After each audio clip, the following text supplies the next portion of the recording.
Paramashivoham.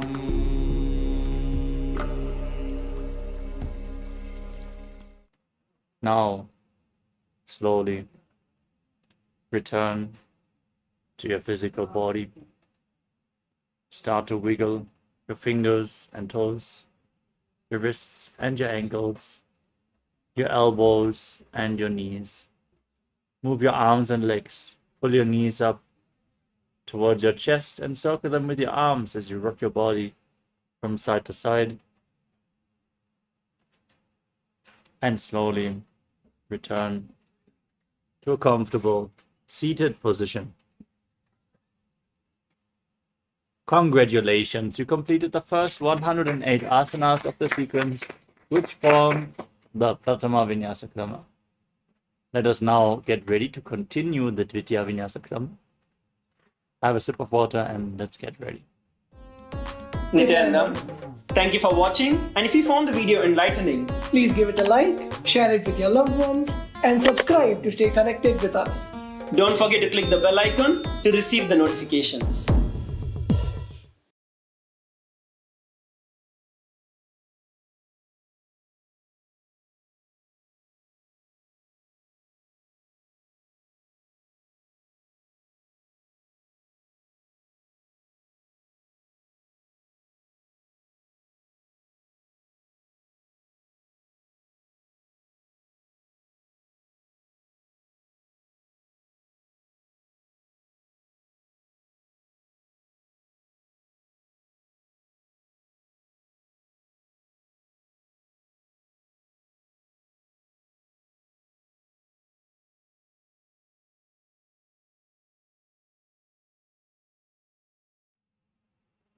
Yes, now let us move into the next asana of the sequence, Yathasana Ishtasana. Sit in a posture that brings ease to your physical and mental space.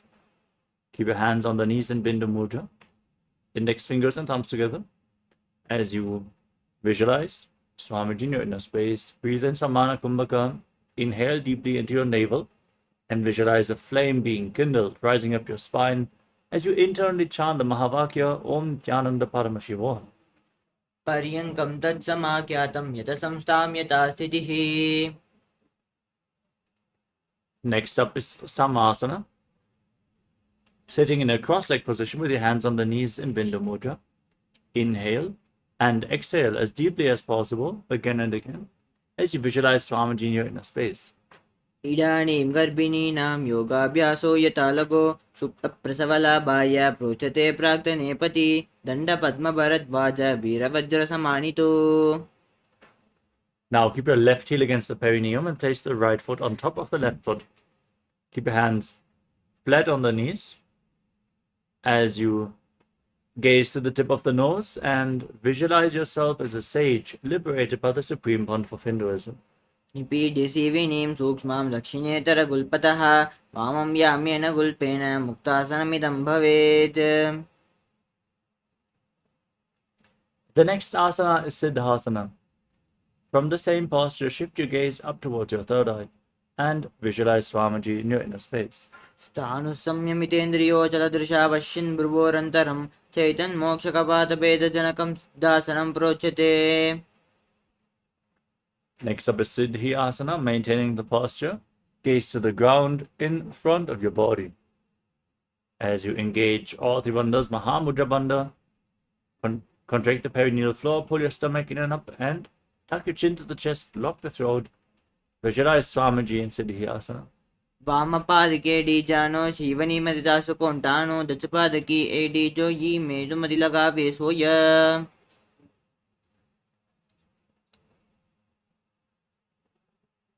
Next up is Rudrasana 2.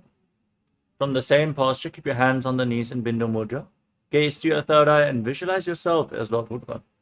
वामचरण परिदचनराके एकजुगति आसे विदिधाके वामपगतली माहिली core दचनके जो बाहरली bore. Maintain the posture but shift your gaze to your nose as you embody tranquility and an unshakable nature in Santadunasana. आसन की गुणमन की चंचलता meet. Now bring your hands in front of your navel, cup one palm over the other, in Samputa Mudra, resembling a lotus flower, as you visualize Swamiji in Siddhasana too. ऋजुकाय समाशीन सिद्धासनमुदीरितं प्रसाद्य भुवि पादौ तु दोर्भ्यामङ्गुष्टमादरात्.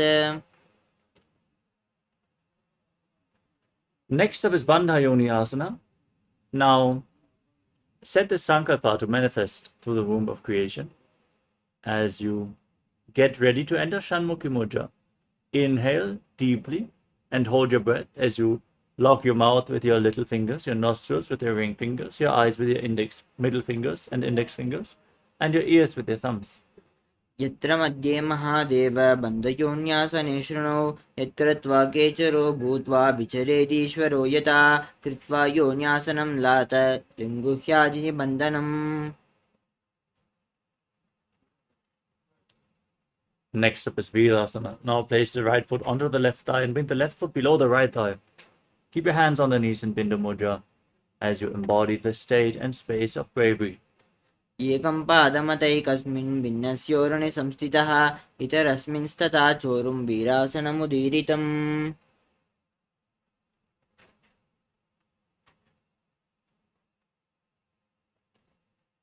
Next up is Valmikasana. Maintaining the posture, shift your gaze to your third eye and visualize Sage Valmiki, the great poet and author of the Ramayana. दावापग की पगदलिपुनि एडी हे जोय.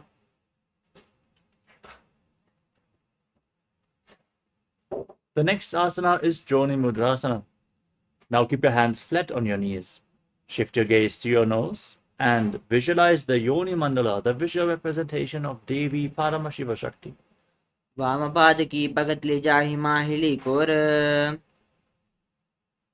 Maintain the posture and the visualization, but shift your gaze up towards your third eye in Yoni Asana. योन्यासनं पर्वतेन योगं योगफले नीलं तत्कालफललं तावत् केचरो यावदेव हि. Next up is Patrasana 3. Now join the soles of your feet, interlock the fingers around the toes as you keep the heels close to your perineum and the knees on the mat. Pull your stomach in and up and gaze to your nose as you visualize yourself as Lord Virabhadra in Patrasana 3. गुल्पो च वृषणस्यादः शीवान्त्याः पार्श्वयोक्षिपेत् सव्यगुल्पं तथा सव्ये दक्षगुल्पं तु दक्षिणे पार्श्वपादौ तु पाणिभ्यां दृढं बद्ध्वा सुनिश्चलं भद्रासनं भवेत् एतत् सर्वव्याधिविनाशनम्.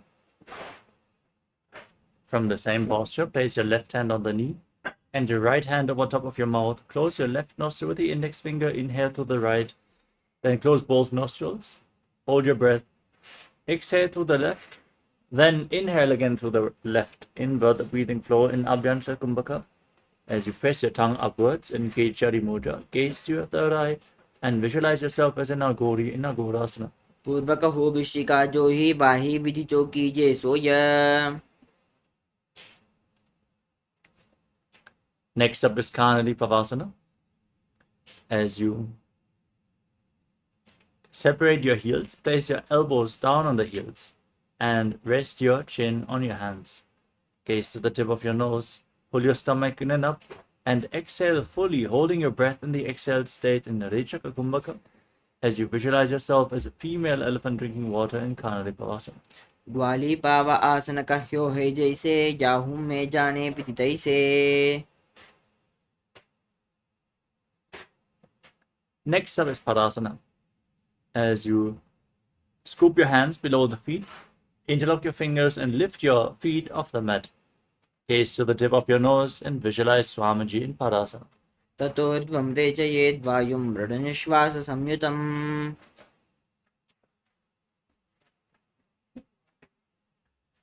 Next up is Gopi Chandasana.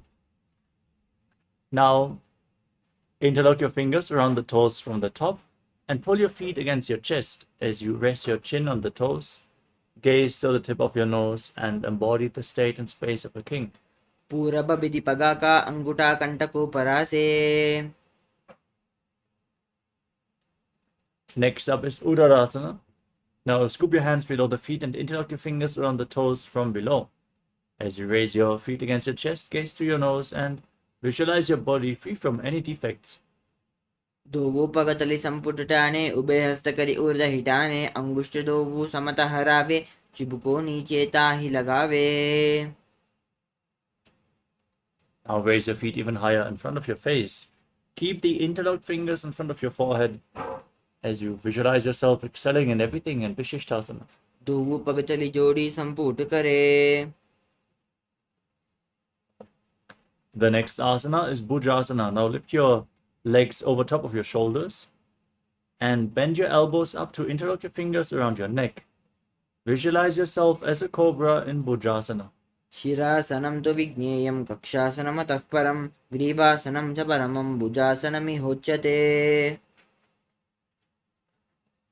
With your legs over top of your shoulders, bend your elbows downwards and bring them behind your back and interlock your fingers in Parasha Mudra as you gaze to your nose and visualize yourself as a beautiful, auspicious goddess in Kalyanasana. दो हाथ पगम बीचा आने तिनको गोडानी चेटाने बहुरी पाक्यात बाहर लियावे पुनः युगति आई सीता हरावे. Next up is Sankatasana. Now place the top of the left foot flat on the mat and sit on the left heel as you stack the right knee on top of the left. Place your hands on opposite knees and gaze forward in Vaishnavi Mudra without focusing on any external object. Just focus on the object within as you visualize yourself as an elegant swan internally. Breathe in Ujjayi Pranayama. Make an ocean-like sound with your mouth on the in and exhalation in Sankatasana. वामपादं चितेर्मूलं सन्न्यस्य धरणीतले पाददण्डेन याम्येन वेष्टयेद्वामपादकम्.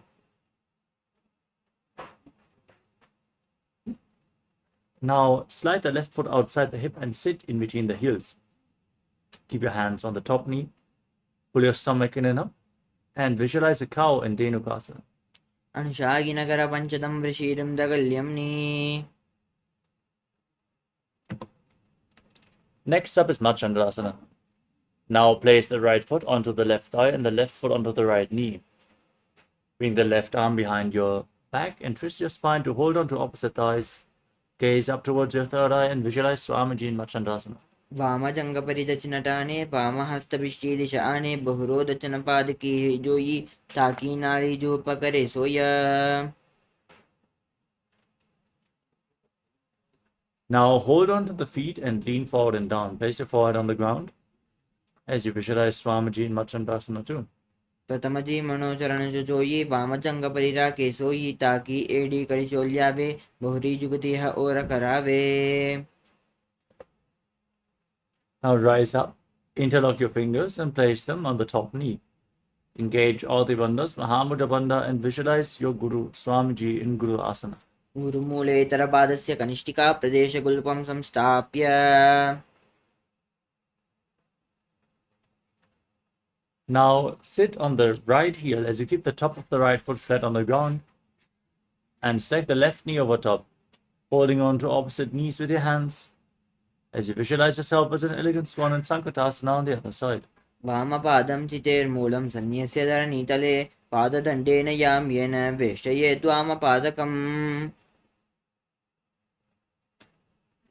Now slide the right foot outside the hip and sit on the ground in between the heels with your hands on the top knee. Pull your stomach in and up and visualize a cow in Dhenukasana. अंशागिनगर पञ्चदं वृषीरं दगल्यम्नि.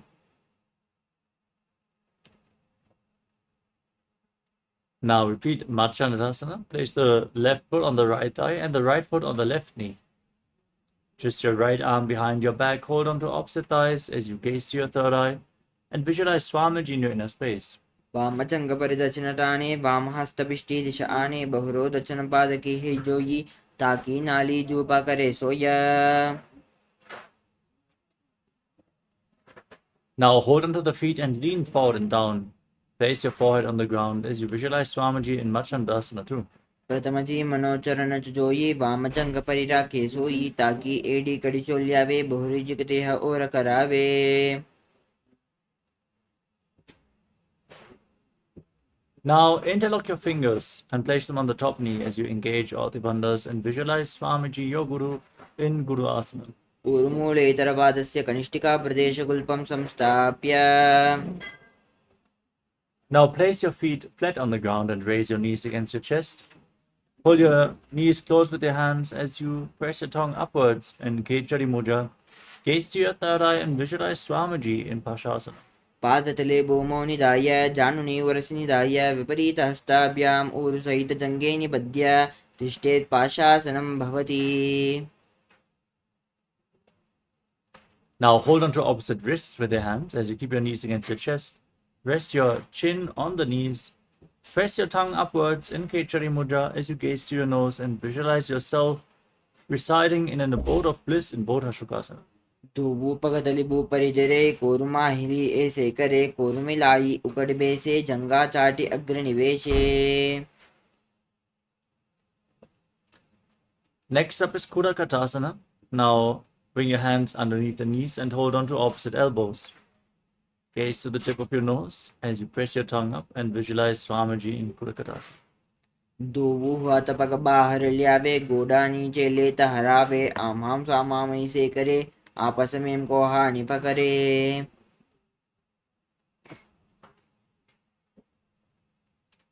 Now keep holding onto the elbows underneath your knees as you cross the right ankle over top of the left with the toes pointing up. Gaze to your nose and visualize the great sage Maharishi Sumati and Sumati Asana. मूलध्वारी धरती परिठाने दावा पग परिदच पद आने.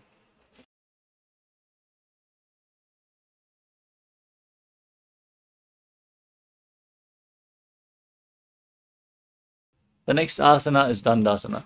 Now extend your legs out in front and interlock your fingers, raising your hands up above your head with the wrists pointing outwards. Keep your elbows straight, engage all three bandhas. Perform Kechari Mudra. Press your tongue upwards along the nasal tract. Gaze to the nose and visualize Swamiji in Dandasana. इदानीं गर्भिणीनां योगाभ्यासो यथा लगो सुखप्रसवलाभाय प्रोचते प्राक्तनेपति दण्डपद्मवरद्वाज वीरवज्रसमानितो आसनानि सदा कुर्यात् सुदीर्घैरे च पूरकैः.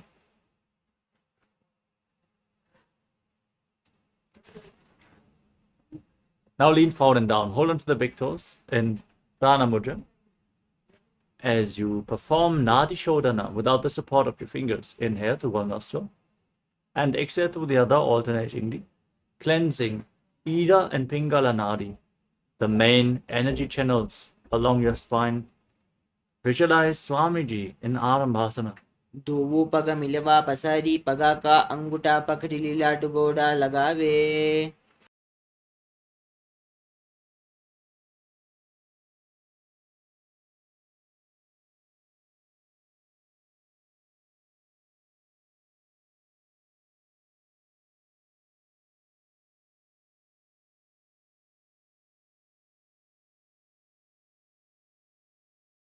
The next asana is Bidokasana.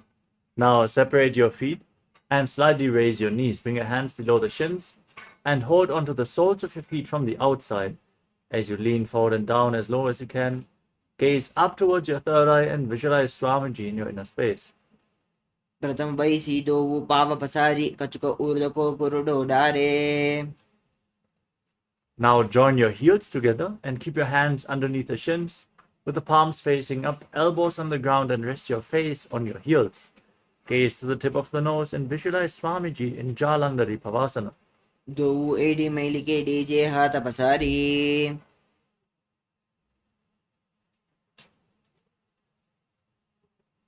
The next asana is Urdhva Paschimottanasana. As you keep your legs extended, lift one leg behind your neck and lean forward and down. Hold on to the front foot with both hands as you breathe in. Pratyahara Kumbhaka. Visualize the prana flowing upwards through your body in the form of golden light through 9 points, which are revealed by Mahadeva himself, which are the soles of the feet, the regenerative organs, the navel, the heart, the throat, the uvula, the center of the eyebrows, the top of the forehead, and the Brahmaranda, the crown of your head, as you visualize Swamiji in Urdhva Paschimottanasana. पश्चिमतान् अवस्थितं कृतं एकं पादं ग्रीवायां धृत्वा तिष्ठेत्. Now lean back with the leg still behind your neck. Hold onto the foot behind your head. As you extend the opposite leg forward, gaze to the tip of your nose and visualize your infinite, endless, eternal, Ananta in Anantasana. उत्तानशयनी एकैकम्पायी ग्रीवायां विन्यस्य. From Anantasana, roll to the side of the hand which is holding onto the foot. Keep visualizing the upward flowing prana as you gaze to your nose and feel in complete control in Ankushasana. उत्तानशयित एकैकं पादं ग्रीवायां कुर्वन्. Now free your leg and lay down on your back.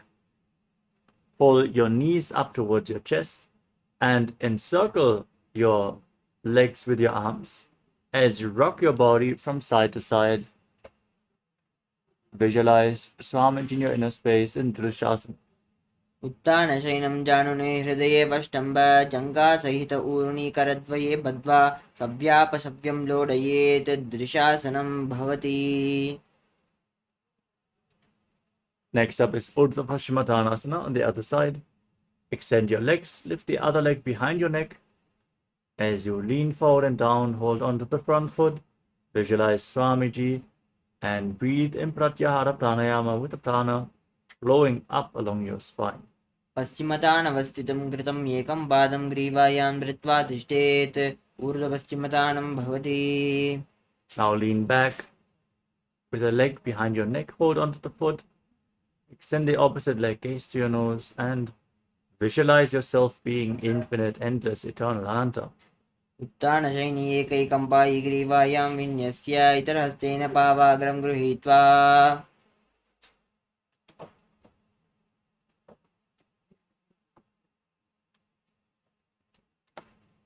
Now roll onto the side with a hand holding on to the foot behind your neck. Feel in complete control as you gaze to your nose in Ankushasana. उत्तानशयित एकैकं पादं ग्रीवायां कुर्वन् इतरहस्तं कर्णमूले स्थापयेत्.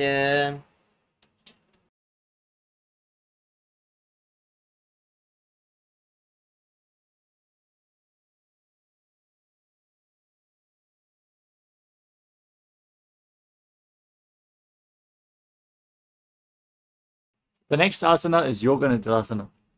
As you lay on your back, one by one, lift your legs behind your neck. If you can't bring them behind your neck, you can lift legs over your shoulders and then interlock your fingers around the lower back as you gaze to your nose and visualize Swamiji in your inner space. पादाभ्यां वेष्टयेत् कण्ठं हस्ताभ्यां पृष्ठबन्धनं तन्मध्ये शयनं कुर्याद् योगनिद्रा सुखप्रदा. Next up is Atmaramasana. From the same posture, now lift your legs, lift your hands behind your neck, and interlock your fingers around your neck as you gaze to the nose. Visualize Lord Vishnu blessing you from within. Atmaram आसन प्रथम सूदो सोवे. The next asana is Kochikasana. As you lay on your back, extend your arms out to the side and lift your knees against your chest, bringing the soles of the feet facing up towards the sky. Gaze to your third eye and visualize Swamiji in your inner space. दो हाथ सीधा सा करे तिन सो ube Sapa करे.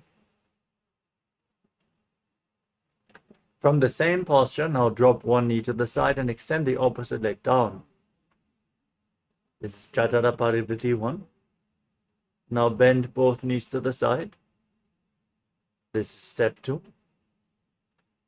Now extend your legs to the side, hold onto the feet with your hand and gaze in the opposite direction. This is step 3. Visualize Swamiji, perform the Mudra Bandha, breathe in Pratyahara Pranayama as you return to the center.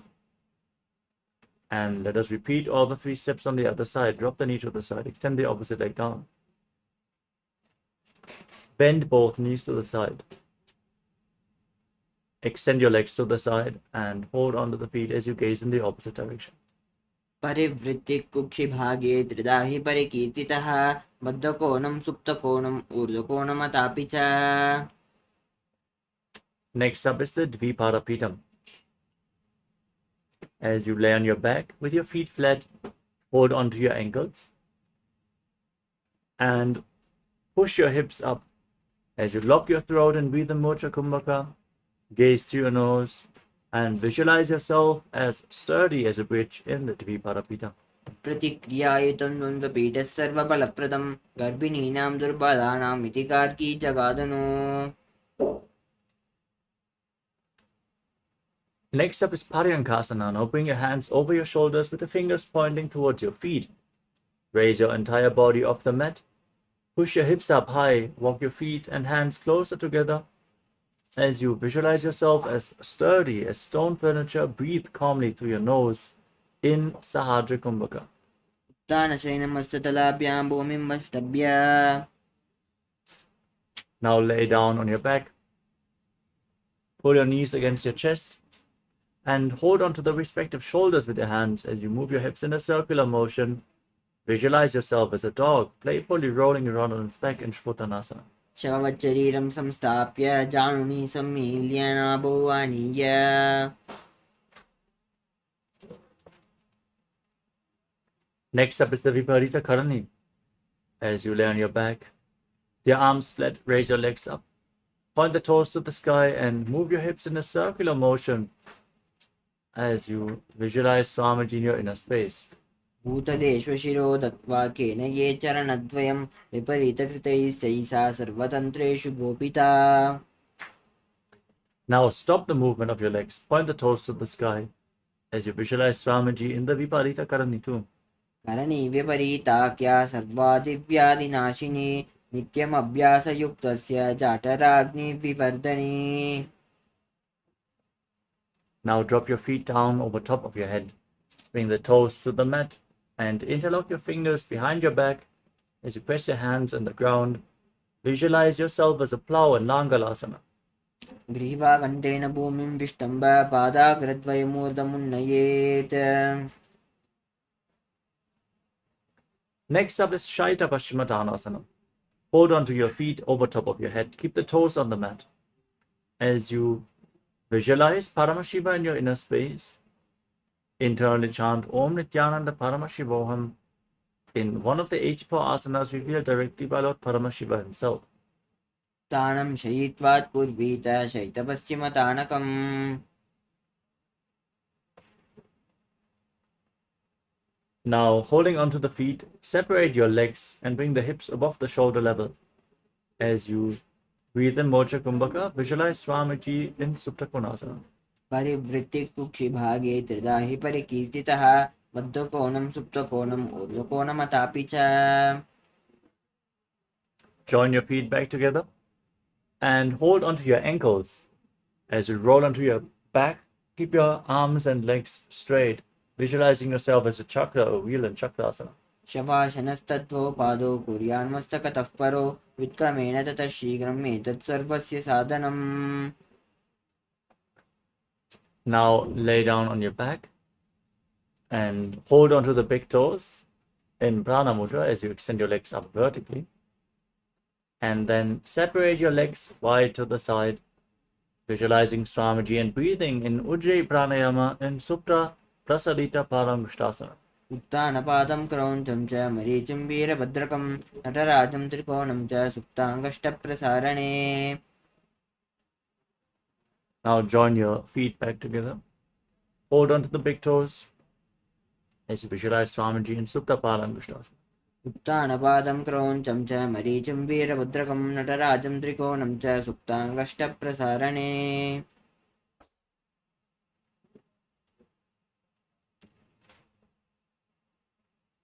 Now cross your legs into Padmasana and place your knees on the ground.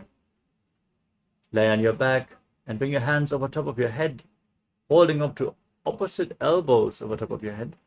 Gaze to your nose and visualize Matsya, the fish avatar of Lord Vishnu in Matsyasana. मुक्तपद्मासनं कृत्वा उत्तानशयनं चरेत् रूपराभ्यां शिरोवेष्ट्य मत्स्यासनस्तु रोगः. Next up is Parasharamasana. Now place the back of the right hand onto the left palm, over top of your head with the palms facing up. Gaze to the tip of your nose and visualize Rama in your inner space.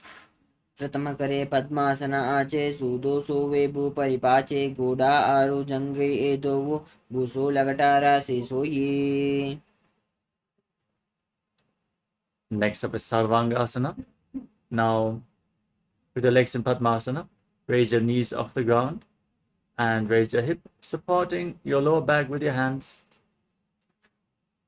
Raise the knees up to the sky as you gaze to the nose and visualize Swamiji in your inner space. अतः क्षेत्र संक्षेपात् सर्वाङ्गासनमुत्तमं यत्कृत्वा योगनिपुणो विद्याभिः पण्डितो यथा. Next up is Vrishikasana. As you lay on your back, place one foot onto the opposite thigh and raise your knees up towards your chest. Extend your arms up over top of your head, lock your throat, hook your fingers forward like the stinger of a scorpion as you gaze to your third eye and visualize yourself as a scorpion in Vrishikasana. प्रथमशयन सूदो शीर्षके शिखी सन्धि सुधाके. Now exchange the position of your feet and repeat Vrishikasana, the scorpion posture, on the other side. प्रथमशयन सूदो शीर्षके शिखी सन्धि सुधाके. Now lay on your back and interlock your fingers around your neck. Then lift your legs off the ground and alternate pulling your knee in towards your chest, back and forth. As you calmly breathe through your nose in Sahadra Kumbhaka, visualize Swamiji in Vrishabharakshipasana. उत्तानशयनं कृत्वा अङ्गुलिभिः कन्दरां बद्ध्वा पुरो मिलित्वा.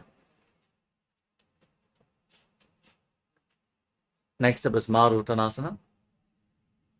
Now alternate pulling one knee in towards your ear. Touch your ears with the respective knees as you keep your hands at the side of your hips for support, visualizing Swamiji in your inner space. श्रोतानवस्थितं कृत्वा ध्यानद्वयं पर्यायेण कर्णयोः संस्पृशेत् मारोत्तानं भवति. The next asana is Vrikasana. Now place your feet flat on the ground, stand up and lay back down as you visualize yourself as a wolf. उत्तानशयनं कृत्वा पादतलाभ्यां भूमिं धृत्वा उत्तिष्ठेत् विकासनं भवति. Next up is Luthasana. As you lay down on your back, roll over completely again and again as you visualize Swamiji in your inner space. Complete this asana by laying down on your stomach. उत्तानपादं शैर्लुङ्ग्या भूमौ स्थापयित्वा.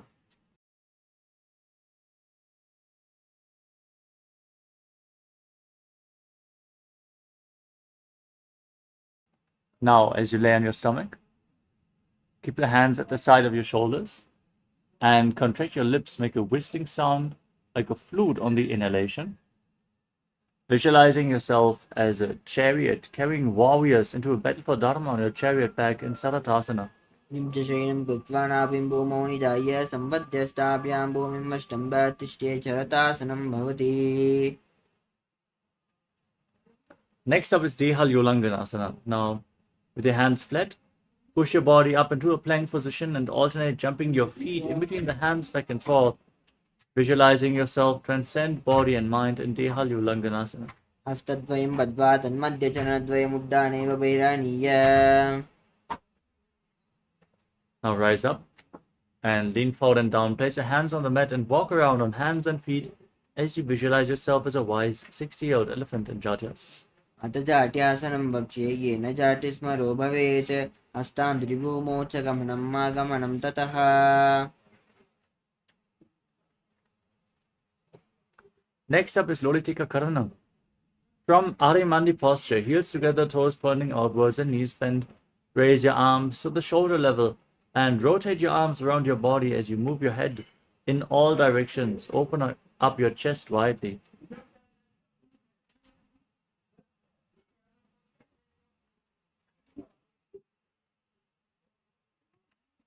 The next asana is Sarapasana. If you have a rope available, now tie your feet with a rope. As you stand erect on the mat, keep your arms close to your body, hands on your thighs, as you visualize your Kundalini Devi rising and curling upwards around your body. अथ सर्पासनं वक्ष्ये वायुपानाय केवलं शरीरं दण्डवत् तिष्ठेत् रज्जुबन्धस्तु पादयोः. Now lean forward and down. and hold on to your toes with your hands.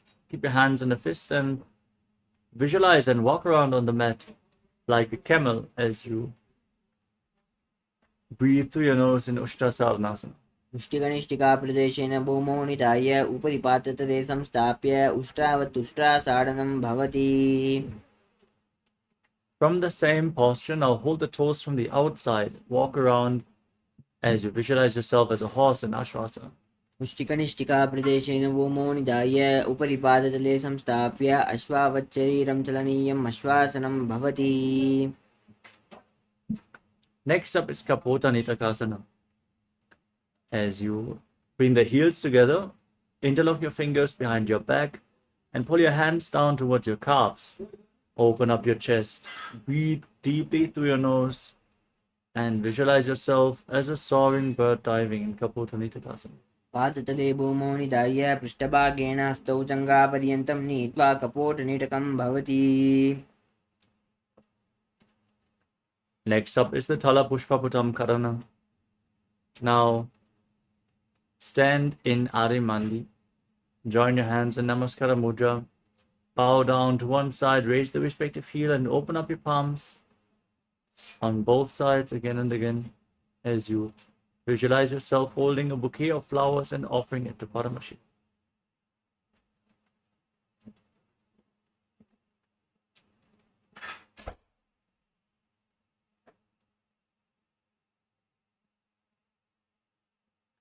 Next up is Khadgasana. As you stand on the mat, gaze to your nose and visualize yourself as a rhinoceros. Then lay down on your stomach and jump your feet back to your hands and stand with your hands in Namaskara Mudra slightly extended away from the body, resembling the horn of the rhinoceros in Khadgasana. नुजसरतमासनं कृत्वा पादतलाभ्यां भूमिं अष्टभ्य उत्तिष्ठेत् कटुकासनं भवति. Next up is the Uttanatanam. Now hold on to weights. Then sit down and stand back up as low as you can, again and again, visualizing Swamiji in your inner space as you gaze to your nose. पुनः पुनः उत्तातव्यमसितव्यमिति उत्तानोत्तानं भवति. Next up is Mursalasana. Now raise your arms up above your head and jump repeatedly as you visualize yourself as a mace. सरलं स्थित्वा ऊर्ध्वं बाहुं नयेत्. Next up is Utshirshakasana. Now hold onto one foot and pull it towards your chest. As you sit down and stand back up with the opposite leg, alternate on both sides and gaze to your nose, visualizing Swamiji in your inner space. हस्तद्वयेन धृत्वा तिष्ठेत् उष्टीषकं भवति. Next up is Parshvajanukarana. Now keep the toes of one foot pointing to the side. Pull the other knee towards your chest and circle the raised leg with your arm, hand and a fist. Place the other hand on the inner thigh.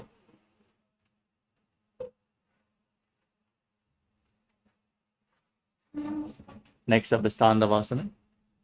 Now extend the left leg and your arms out in front. Hold on to weights if you want to intensify this asana. As you sit down and stand back up, visualizing yourself fiercely dancing as Lord Shiva. एकेन पादेन स्थातव्यं ताण्डवासनं भवति. Next up is Brahmanasana. Now raise the left foot towards the inner right thigh. Keep the heel at the perineum, hands relaxed by the knees. As you visualize Lord Brahma blessing you from within in Brahmanasana. ब्राह्मणासनमाभक्षे यत्कृत्वा ब्राह्मणो भवेत्. एकपादमुरो दत्त्वा तिष्ठेत् दण्डाकृतिर्भुवि. Now bring the left leg over and around the right knee. Tuck the toes behind the right calf. As you join your hands in Namaskara Mudra, as you bring the left arm below the right, visualize yourself as Lord Garuda and Garudasana. उत्तानकूर्मपीठश्च संयमस्गारुडमेव च वातायनं गोमुखं च भारद्वाजन्तर्विक्रमम्. Now place the left foot onto the right thigh and keep your hands by the side as you stand on one leg. Visualize Swamiji in Ekapadasana. दक्षाङ्घ्रिं वामपादस्य जङ्घोपरिनिधाय च. Next up is Dhruvasana, the pole star posture. Now hold on to the left big toe as you extend the leg out to the side and rotate quickly on the standing leg, visualizing yourself as the North Pole Star. एकेन हस्तेन दण्डरूपस्य एकस्य पादस्य अग्रं धृत्वा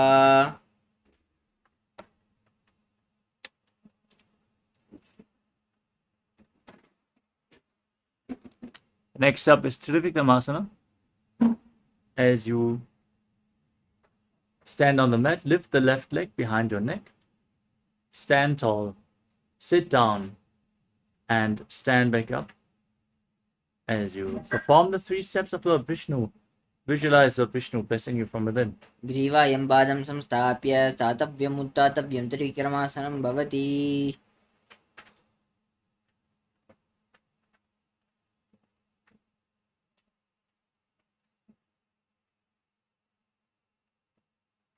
Next up is Parshvadranukarana on the other side.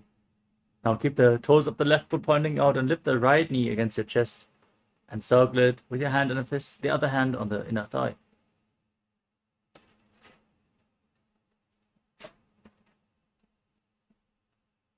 Now repeat Tandavasana on the other side. Extend your arms and the right leg forward. Sit down and stand back up, visualizing yourself as you're dancing as Lord Shiva.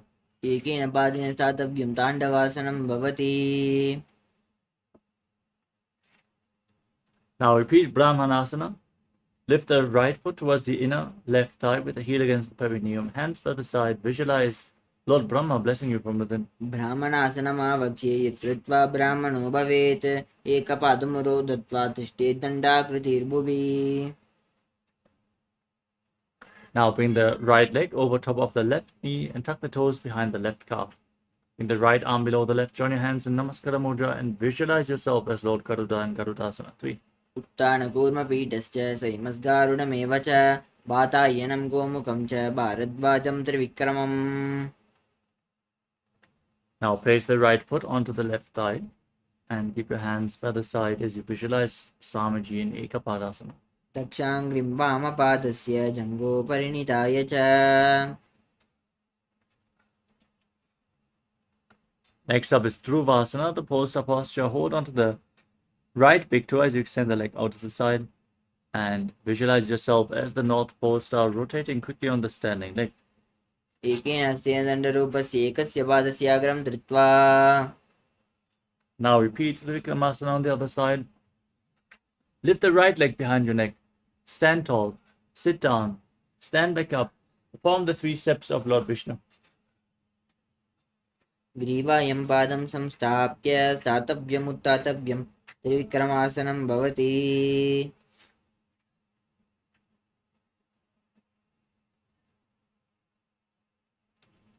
Next up is Samana Kakarana. Now stand with the heels together, toes pointing outwards, and your hands relaxed by the side, fingers pointing one by one. Breathe deeply and relax from this intense sequence of asanas as we all get ready to enter the final 100 asanas of this Dvitiya Vinyasa Krama. Nithyananda, thank you for watching, and if you found the video enlightening, Please give it a like, share it with your loved ones, and subscribe to stay connected with us. don't forget to click the bell icon to receive the notifications.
Yes. Now let us move on to the next asana of the sequence, which is Gorak Anjali Asana.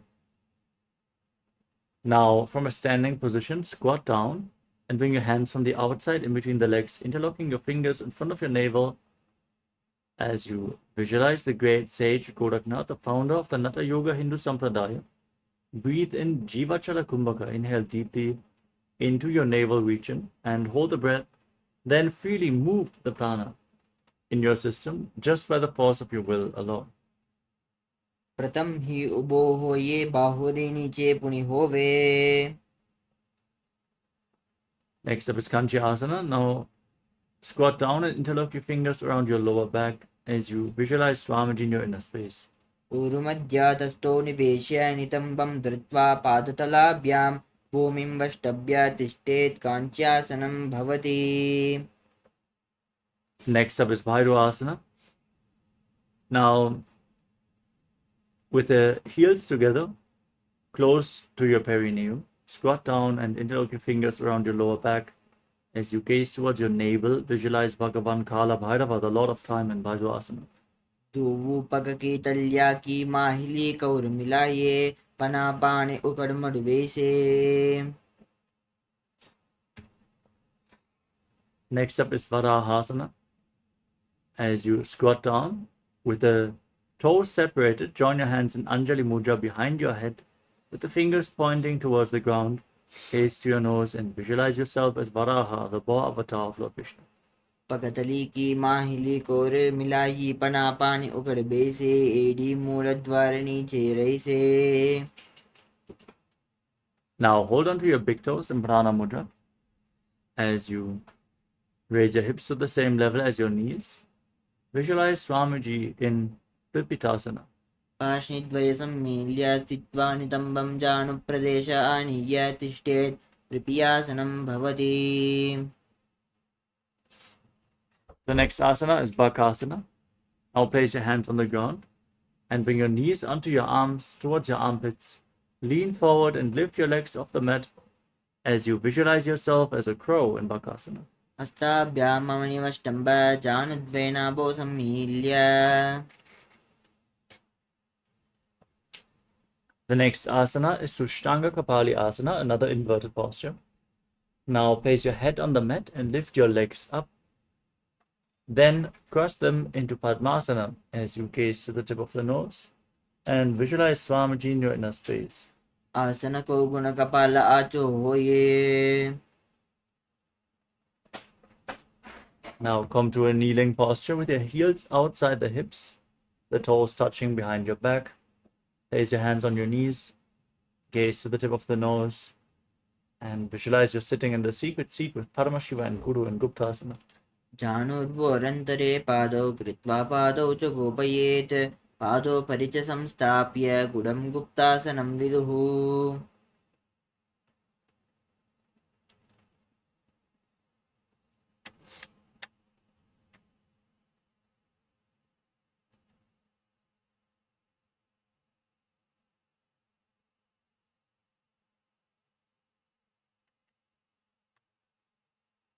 The next asana is Vrikshasana too. Now place your hands down on the ground and raise your legs up into a handstand. You can lean against the wall for support if needed. As you visualize yourself as a tree with deep roots growing into the ground. सप्तचक्रक्षालनाय वृक्षासनविशेषकान्. Next up is Shiva Asana from the handstand. Now gaze to your third eye and visualize Tejas. Energy is flowing towards your third eye, rejuvenating your body, bringing the divine radiance to your being. धूपक जो ही माही गुल्प मिलाये. Next up is Matsyasana 2. Place your hands flat on the ground and step your feet back into a plank position. Lower your body down towards the ground and push it back up again and again as you visualize yourself as a fish. युज्यशयनं कुर्पुरो पार्श्वभागायां मूर्धकृत्य. Lay down on your stomach and place your hands on your hips. As you lift your head and chest from left to right, visualize and move your body like a snake in Sarvasana 2. युज्यशयनं कृत्वा हस्तौ नितम्बं संस्थाप्य पादौ गृहीकृत्य सम्मील्य नुरसगन्तव्यं सर्पासनं भवति. अथ सत्पासनमावक्ष्ये येन सिद्धो भवेन्नरः. Now bring your elbows on the ground in front of your body and rest your chin on your hands with your hands in Padma Mudra, the Lotus Mudra. Feel yourself. Feel self-supported and completely independent. निरालम्बन Yogi स्यान् निरालम्बनमासनम्. Next up is Chaturasana. As you bend your knees and raise your feet, place your hands flat, then straighten your arms, raise your upper back towards the feet. Visualize yourself as an umbrella protecting your guru from the sun rays. अत्यासनवस्थित्वा हस्ततलाभ्यां भूमिं वष्टभ्याप्नुया चत्रासनं भवति. Now come to a kneeling posture. Sit on your heels with your feet flat and extend your arms out in front. Place your forehead and your hands flat on the mat. As you gaze to the tip of the nose, visualize yourself as Vajra, the weapon of Indra, symbolizing indestructibility. इदानीं गर्भिणीनां योगाभ्यासो यथा लघु सुखप्रसवलाभाय प्रोचते प्राक्तनेपति दण्डपद्मभरद्वाज वीरभद्रसमानितो आसनानि सदा कुर्यात् सुदीर्घैरे च पूरकैः. With your hands flat on the ground, now raise your hips and alternate striking the ground with your hands, visualizing yourself as powerful as a ram in Meshasana. गजासनसंस्थितौ एकैकं पादं भूमौ ताडयेत् मेषासनं भवति. The next asana is Ajasana. With your hands flat on the ground, raise your legs up into a handstand and then lower your face down towards the ground as you visualize yourself as unborn, existing for all eternity. गजासनसंस्थितौ पादद्वयम् अन्तराले कृत्य.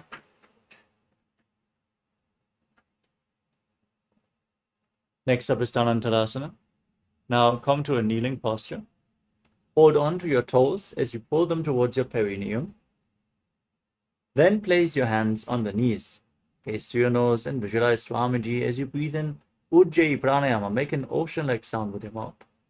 पूर्वविधि परिहता की काकशीस्योपनासरा मोडी. Next up is the Angamotanam. As you now interlock your fingers in front, move your arms up, down, left, right in all directions, giving massage to various different joints and muscles of your body. Then interlock your fingers behind and repeat the movement, visualizing Swamiji in your inner space. हस्तयोरङ्गुलीर्बद्ध्वा हस्तयोर्मध्याचर्पमङ्गमं निष्कासयित्वा तिष्ठेत् अङ्गमोत्थानं भवति.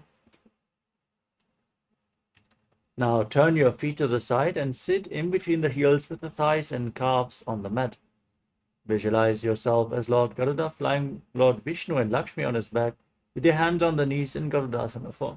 जङ्घोरुभ्यां धरां पीड्य स्थिरकायोद्विजानुना जानो परिकरद्वन्द्व गरुडासनमुच्यते. Next up is Ananda Mandirasana.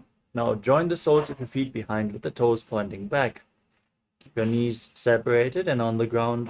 Hold onto your ankles. Bring the front of your buttocks on the mat. As you gaze to your third eye, visualize yourself residing in the blissful space of a temple. अथ वक्ष्ये वीरनाथ आनन्दमन्दिरासनं यत्कृत्वा अमरो धीरो भवत्येवेह साधकः हस्तयुग्मं पाददेशे पादयुग्मं प्रदापयेत्. Next up is Mandukasana too. Now, cross your feet and sit on your heels. Bring your hands below your knees as you press your tongue flat against the palate of your mouth in Manduki Mudra. Pull your stomach in and up. In Uddiyana Bandha, visualize yourself as a frog in Mandukasana too. मण्डूकासनमध्यस्थं कूर्पदाभ्यामृतं शिरः एतद्बेकवदुक्तानम् एतदुक्तानमण्डुकं पृष्ठं सम्पीड्य कुल्पाभ्यां जान्वग्ने सवलयाकृतिः हस्तौ पादतले क्षिप्तौ मण्डूकं पाददोषहृत्. Next up is Narasimhasana. Now, tuck your toes and sit on raised heels with your hands flat on the ground, the thumbs touching, gaze to your nose. Stick your tongue out and exhale forcefully again and again as you visualize yourself as Lord Narasimha, the Lion Man avatar of Mahavishnu. गुल्पो च वृषणस्यादः शीवन्त्याः पार्श्वयोक्षिपेत् सव्यगुल्पं तथा सव्ये दक्षगुल्पं तु दक्षिणे द्वौ पनापानि होय वेसे AD मिलरि गुडानि वेसे शुमशरीरनिकातः रावे NASA अग्रदृष्टिकोल्याभे.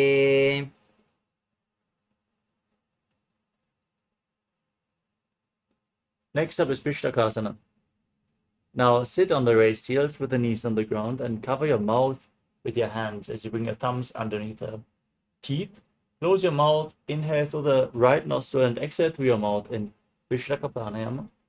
As you gaze to your nose and visualize yourself as Devi, victorious over any and all minuscule fears you might have in Vishlakasana.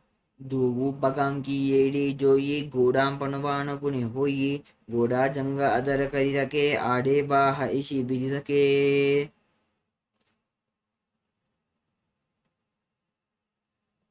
Next up is Makadasana.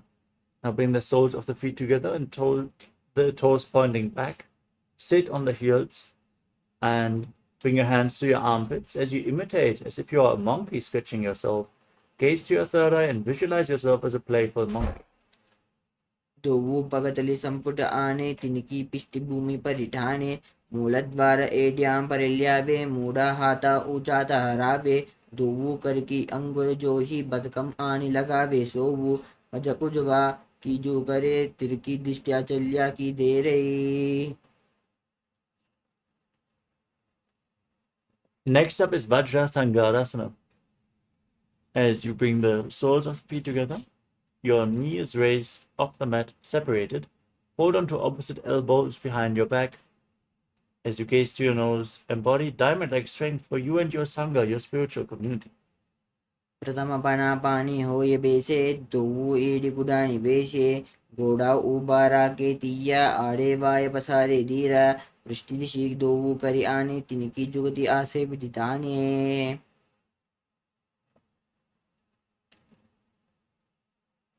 The next asana is Kanjanasana. Now cross your feet and sit on the heels as you place your hands flat on the ground next to your body.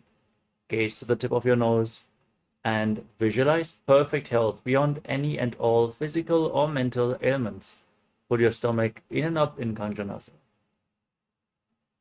खञ्जनासनमावक्ष्ये यत्कृत्वा सुष्ठिरो भवेत् पृष्ठे पादद्वयं बद्ध्वा हस्तौ भूमौ प्रधारयेत् भूमौ हस्तद्वयं नाथ पाटवित्वा नीलां पिबेत्.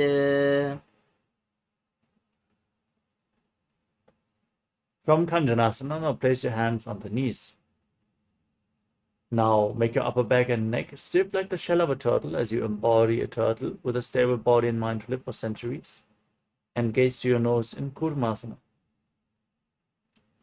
गुल्पो च वृषणस्यादः शीमन्त्याः पार्श्वयोक्षिपेत् उत्क्रमेण समाहितो ऋजुकाय कुर्मासनतम्.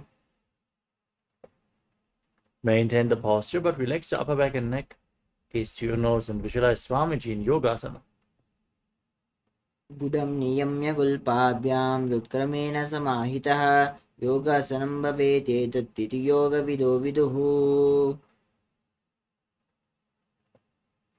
Next up is Vijrogasana. Now stand on your knees and cross your feet behind your back. Bring the toes near the opposite knees as you hold onto your calves with the fingers inside and the thumbs outside. Gaze to your third eye and visualize a space of eternal oneness, Advaita, with your Guru. गोडां वामनो उभो होयि गोडा आडारा के दोयि दचपादकी पाणि रहावे पनो वाम गोडा डिगिल्यावे पूर्वादिली संबूठे के AD वाम पाद संदिवेशे के तामाही का बाहर आने वाम पाद को पानो बुहुटाने.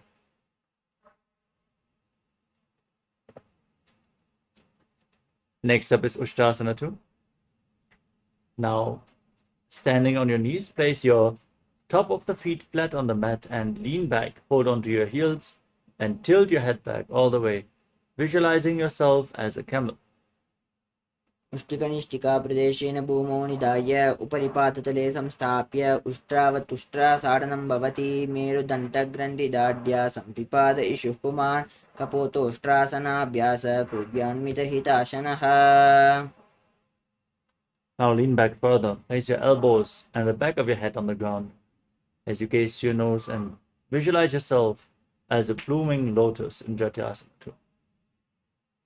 अथ जाट्यासनं वक्ष्ये येन जाटिस्मरो भवेत् हस्तान्द्रिभूमौ च गमनम् आगमनं ततः द्वौ एडी सम्पुटकरे सूर्ये मूलद्वारितरिधेरै पनापाणि उकडहोय बेसे बहुरी पिष्टिजिशीकरे जो ऐसे. Now lay down flat on your back and rise back up again and again. You can use the support of your hands if needed as you gaze to your nose and visualize the healing and liberation of all causal, subtle forms of your body in Vedatasana. जङ्घाप्रतिभूमौ निधाय जङ्घोदरयोः ऊरुणि संस्थाप्य पृष्ठिवं संवारं वारं स्पृशेत् विराटासनं भवति.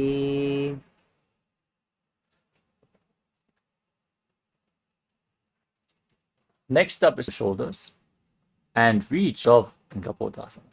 मेरुदण्डग्रन्थिदाढ्या सम्पिपाद इषुः पुमान् कपोतोष्ट्रासनाभ्यास कुर्यान्मितहिताशनः. Next up is Varasana.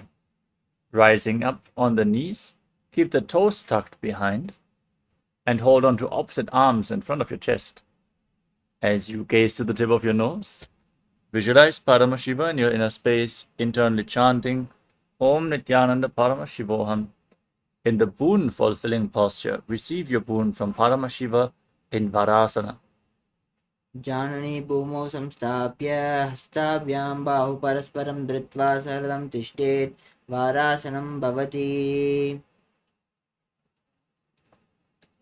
Now sit down on raised heels and place your forearms on the ground. Rest your head on your hands as you visualize yourself as Varaha, the boar avatar of Lord Vishnu in Varahasana too. सूर्यं चन्द्रं वेदनानि यासनानि निकत्यते कूत्परोबामौ स्थापयित्वा तिष्ठेत् वाराहासनं भवति. गुडं पाषाणं च सम्पीड्य वायुकुञ्चानिलाम्बवात् वारं वारं यथा चोर्ध्वं संयाति समहिराननः. The next asana is another inverted posture. Now bring your forearms on the ground, elbows shoulder width apart. Interlock your fingers. Place your head on the mat and support it with your hands. Raise your hips, walk your feet forward, align your hips with the shoulders and then straighten your legs up to the sky. As you gaze to your nose, visualize yourself as a lopped tree as you breathe through your nose in Mundasana. अधो मुण्डासनं वक्ष्ये सर्वेषां प्राणिनां सुखम् ऊर्ध्वमार्गे पदे दत्त्वा धारयेन्मारुतां सिद्धीः. Gently lower your body down and come to a kneeling posture. Sit on top of your heels with the feet flat on the mat. Slightly separate your knees to lean forward and down and bring your head in between the knees. Hold your head with your hands, with the elbows outside the legs. As you gaze to your nose, inhale through the nose and exhale through your mouth as you visualize Swamiji in Andhasana. प्रथमपगतली समतहरावे कोरुमाहिली उबे मिलावे पनापाणि उकडकर बेसे दू एडिगुडा निवेशे नोभ्यामारं समाकृष्य कुण्डल्यः पार्श्वयोक्षिपेत् पच्यन्त तिष्ठवश्वाः धारयान् बलान् यदा अनासनः.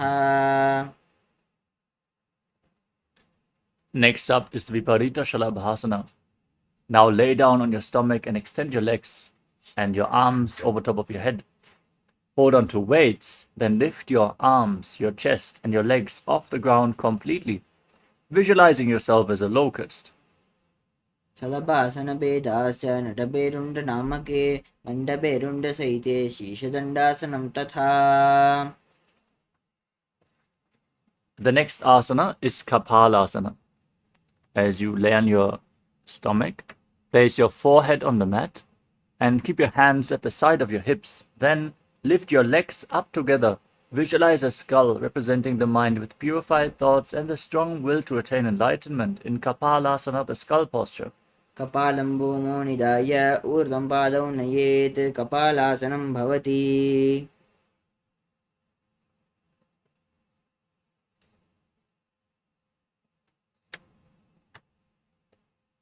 The next asana is Akasha Kapotasana. As you lay on your stomach, lift your legs over top of your head and place them on the ground in front of your face. Visualize yourself as a free and open dove. उष्ट्रासने स्थित्वा चरणौ भूमिरुत्थाप्य मस्तकोपरि नीत्वा पृष्ठिवं संवारं वारं स्पृशेत् आकाशकपोटं भवति.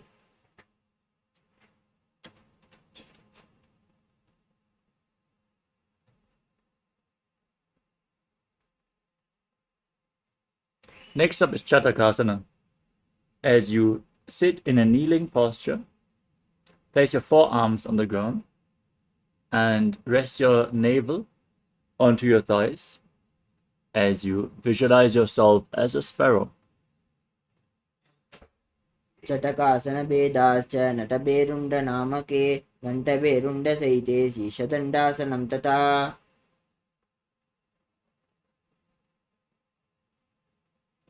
The next asana is Vrishchikasana too. With your forearms on the ground, raise your hips up, walk your feet forward, and then lift your legs over top of your body.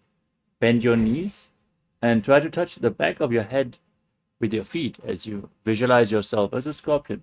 निश्चैव पुश्च प्रतिमां विपास्मि धृत्वा सुशीरे च मुखं विदार्यकौ.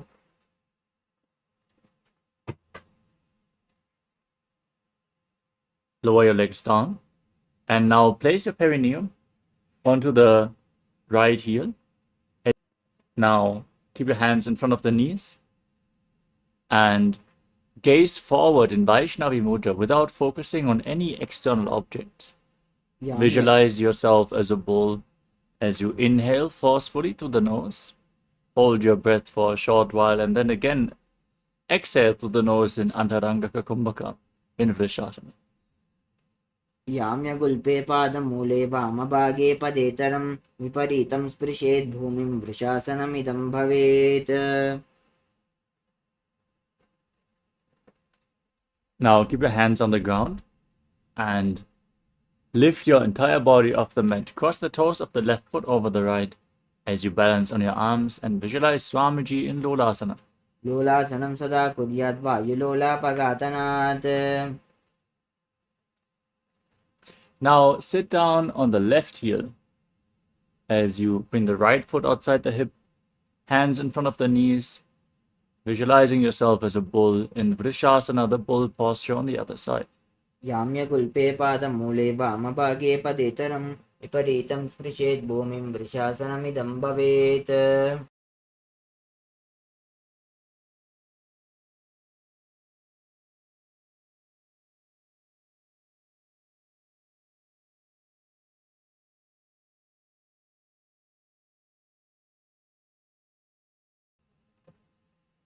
Now repeat. The next asana is Balagunasana. Now place the right foot on the mat with the knee raised toward your chest. Tuck the toes of the left foot and sit on the left heel, hands on the knees, and visualize Balagunahai, one of the 84 siddhas in your inner space. आसनको गुणजलपिकारजायी. Next up is Grahasana. Stand up and then squat down as you bring your hands in and around the legs, holding the heels, holding the ankles from the outside. Squat down all the way as you visualize yourself as the entire planet in Grahasana. पादतले भूमौ संस्थाप्य जानुमध्ये पूर्वरो संस्थाप्य हस्ताभ्यां गुल्पप्रदेशो धृत्वा तिष्ठेत्. ग्रहासनं भवति.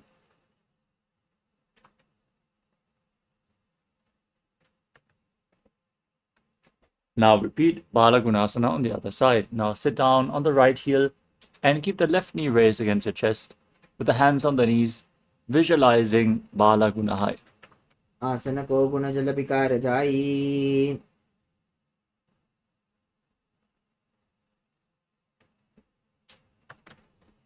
The next asana is Utkatasana. Now step your feet in and sit on the heels. Keep your knees together and place your hands on top of the knees, holding onto weights as you visualize Swamiji in your inner space in Utkatasana. युजास्पिजोऽस्ति यत ऊर्वजान यत्राशने पादतलद्वयोपरि. The next asana is Vajrasangarasana too. Now bring the soles of your feet together and separate your knees. Hold on to opposite elbows behind your back. As you visualize Swamiji in your inner space, breathe in Antaranga Kumbhaka. प्रथमपनापानि होय जैसे दोवो AD गुडा निवेशे घोड़ा उबारा के तिया आड़े वाय पसारे धीरा पृष्ठि दिशि करे जो आने तिनकी जुगति आसे विदिताने गाही परस्परी बुझ जो जो करे कोहन्या लगति परिसोऊ. The next asana is Anilasana.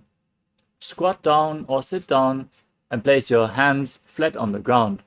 Then step your heels onto the back of your hands as you keep your arms straight, elbows extended, gaze to the tip of the nose, and visualize that you are able to live off of air alone in Anilasana. दोवो हाथ भूम परिटाने कहनी जाड़िना बिलग आने पनो दो आसे विधि करे पिष्टि हथिल्या की परि दे रही. The next asana is Padukasana.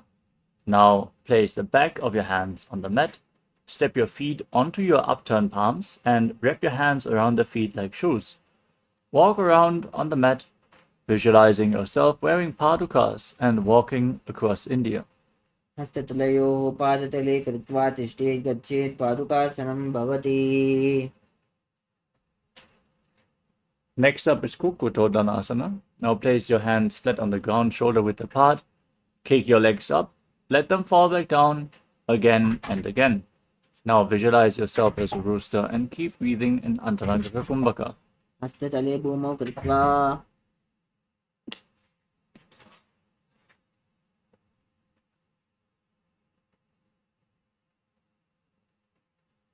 Next up is Viparita Nrityasana.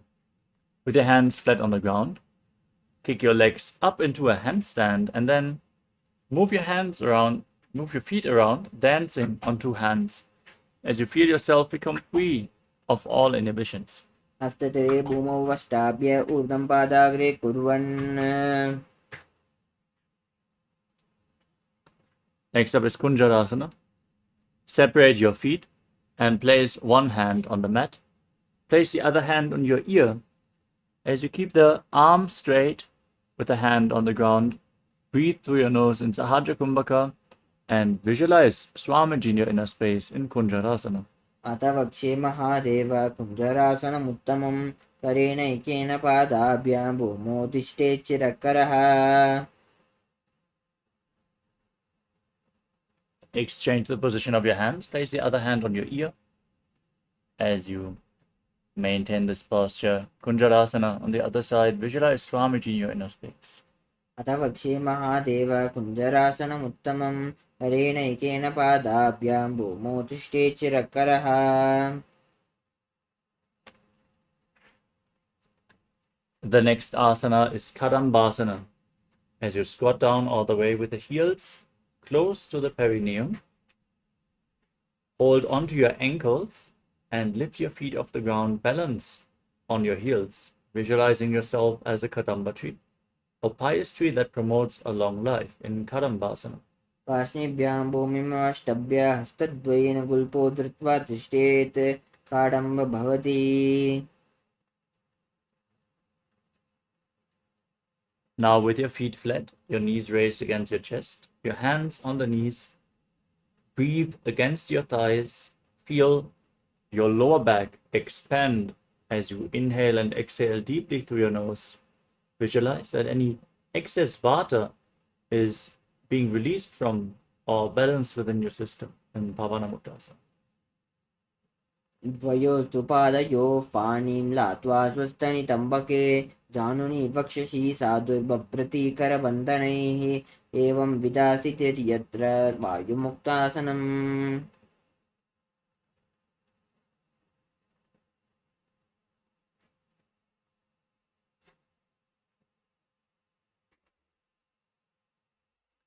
The next asana is Chakorasana. Now one leg behind your neck and extend the opposite leg forward. Keep your hands at the side of your body for balance. Gaze up towards your third eye and visualize yourself as a powerful source of energy as you lift your entire body off the ground. पूर्वतानं चतुष्पादपीठं वज्रासनं तथा. The next asana is Dhanurasana 2. Now hold on to the big toes in Prana Mudra with index and middle fingers. And now pull your elbow back as if you're pulling a bowstring, visualizing yourself as a bow in Dhanurasana 2. पादाङ्गुष्ठौ तु पाणिभ्यां गृहीत्वा श्रवणावधीः धनुराकर्षकाकृष्टं धनुरासनमीरितम्. The next asana is Ashtavakrasana. Now bring the right leg over top of the right shoulder as you bring the left foot on top of the right. Your hands flat on the ground as you lean forward and lift your body off the mat, extending your legs out to the side. Balance on your arms and visualize yourself as a flying crane. वासिष्ठमतकौण्डिन्यम् ऊर्ध्वकुक्कुटमेव च. Next up is Pranasana. With the right foot flat on the ground, place the left foot onto the right thigh. Bring the right shoulder underneath the raised knee as you gaze to your third eye and visualize you are immortal and able to exist solely from Pranasana. एतत् परवेदं वक्ष्यामि करोति स चामरः एकपादमुरो बद्ध्वा स्कन्धेऽन्यत्पादरक्षणम्. एतत् प्राणासनं नाम सर्वसिद्धिप्रदायकं वायुमूले समारोप्य ध्यात्वा कुञ्चा प्रकारयेत्. Now bring the left foot outside the right hip and step the right foot over top of the left knee. Bring your left elbow around the raised knee and bring the hand below. To interlock your fingers behind your back, gaze up towards your third eye and visualize Sage Matsyendranath, the master of Hatha Yoga, in Parshvamatsyendrasana. मत्स्येन्द्रपीठं जठरप्रदीप्तिं प्रचण्डरुग्मण्डलखण्डनास्त्रम् अप्याशतः kundalini प्रबोधं दण्डस्थिरत्वं हि ददाति पुंसां पार्श्वाभ्यां द्रियते यस्तु पार्श्वमत्स्येन्द्रमुत्तमम्. Now repeat Chakrasana on the other side. Now lift the left leg behind your neck and extend the right leg forward. Keep your hands at the side of your body and lift your entire body off the mat. As you gaze to your third eye, visualize yourself as a powerful source of energy. पूर्वतानं चतुष्पादं पीठं वज्रासनं तथा. Now again, hold onto the big toes in Prana Mudra. This time, pull the left elbow back as if you're pulling a bowstring, visualizing yourself as a bow in Dhanurasana 2. पादाङ्गुष्ठौ तु पाणिभ्यां गृहीत्वा श्रवणावधीः धनुराकर्षकाकृष्टं धनुरासनमीरितम्.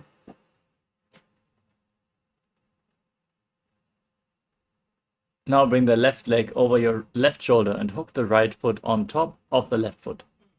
Extend your legs out to the side as you balance on your arms like a flying crane in Ashtavakrasana. वासिष्ठमतकौण्डिन्यम् ऊर्ध्वकुक्कुटमेव च. With the left foot flat on the ground, bring the right foot on top of the left thigh, your hand and shoulder below the raised knee as you gaze to your third eye and visualize you are immortal, able to exist solely on prana in Pranasana. एतत् प्रभेदं वक्ष्यामि करोति स चामरः एकपादमुरो बद्ध्वा स्कन्धेऽन्यत्पादरक्षणम्. एतत् प्राणासनं नाम सर्वसिद्धिप्रदायकं वायुमूले समारोप्य ध्यात्वा कुञ्चा प्रकारयेत्.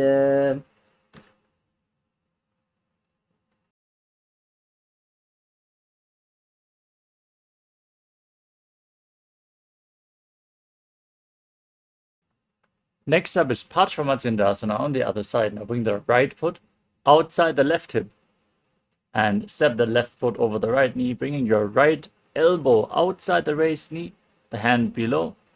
and reach for opposite hands behind your back. If you can't reach them behind your back, that is no problem, but try to twist your spine and bring the elbow around the wrist knee to interlock your fingers behind your back. Gaze up towards your third eye and visualize the great sage Nithyananda, the master of Hatha Yoga. मत्स्येन्द्रपीठं जठरप्रदीप्तिं प्रचण्डरुग्मण्डलखण्डनास्त्रम् अभ्यासतः kundalini प्रबोधं दण्डशिरत्वं हि ददाति पुंसां पार्श्वाभ्यां द्रियते यस्तु पार्श्वमत्स्येन्द्रमुत्तमम्. The next asana is Ardha Paschimottanasana. Now keep the right heel against the perineum and extend the left leg forward. Lean forward and down and hold on to the left foot with both hands. Gaze in Vaishnavi Mudra. Visualize Swamiji. And breathe in Jivachala Kumbhaka. Move the prana upwards and downwards through your limbs of the body by the force of your will alone. एकं पादं प्रसार्य एकं पादस्य पार्श्वनाशीवने सम्पीड्य हस्तद्वयेन प्रसारितपादाङ्गुष्ठं धृत्वा जाणोपरिमस्तकेन न्यसं नयेत् अर्धपश्चिमदानं भवति. Next up is Kraunchasana. As you keep the right foot outside the hip with the top of the right foot flat on the mat, hold on to the left foot and lift it in front of your face. Straighten your knee, gaze forward, and visualize yourself as a crane. Krauncha. In Kraunchasana, the crane posture. वासिष्ठमतकौण्डिन्यं ऊर्ध्वकुक्कुटमेव च अष्टावक्त्रमतोत्थानं मयूरं सेतुबन्धनम् उत्थानपादं क्रौञ्चं च मरीचिं वीरभद्रकं नटराजं त्रिकोणं च सुप्ताङ्गुष्ठप्रसारणे. Now repeat Ardha Paschimottanasana on the other side. Bring the left heel against your perineum and lean forward and down. Hold on to the front foot. Feel the prana move through your leg and your arms. Follow throughout your body with your awareness and lead the prana along your body in Jivachala Kumbhaka. वासिष्ठमतकौण्डिन्यं ऊर्ध्वकुक्कुटमेव च अष्टावक्त्रमतोत्थानं मयूरं सेतुबन्धनम्. Now repeat Kraunchasana. Bring the left foot outside the hip, top of the foot flat on the mat. Hold on to the right foot and extend it up in front of your face. Visualize yourself as a crane in Kraunchasana.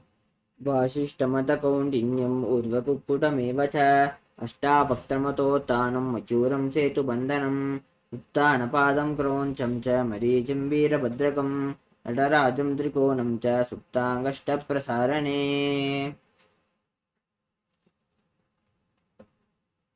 Next up is Swastikasana. Sit in a cross-legged position with your feet in between the thighs and calves of the opposite leg. Keep your hands on the knees, gaze to the tip of your nose, and embody peace, well-being, good fortune, and prosperity as you visualize a swastika in Swastikasana. जानुर्वोरन्तरे सम्यक् कृत्वा पादतले उभे ऋजुकाय समासीन स्वस्तिकं तत्प्रचक्षते.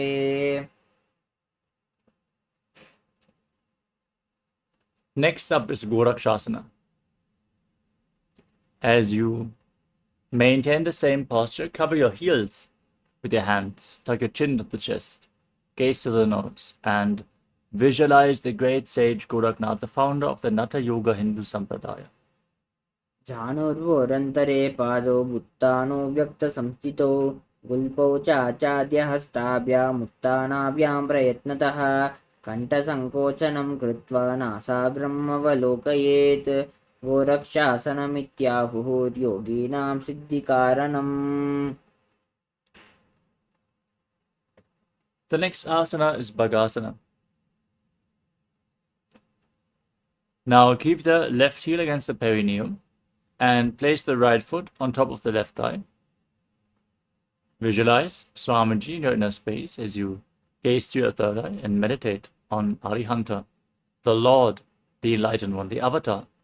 Get ready and enter Shanmukhi Mudra. Inhale all the way and hold your breath as you close your mouth with little and ring fingers, your nostrils with the middle fingers, your eyes with the index fingers, and your ears with your thumbs.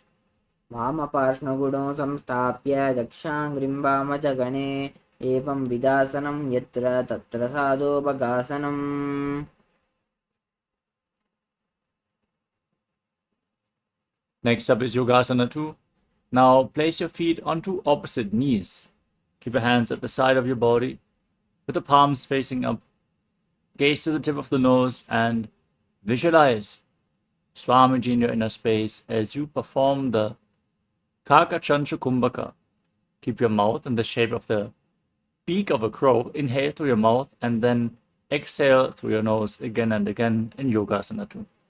उत्थानौ चरणौ कृत्वा संस्थाप्योपरि जानुनो आसनोपरि संस्थाप्य चोत्तानं करयुग्मकं पूर्वकैर्वायुमाकृष्य नासाग्रमवलोकयेत् योगासनम् इत्याहुः योगिनां सिद्धिकारणम्.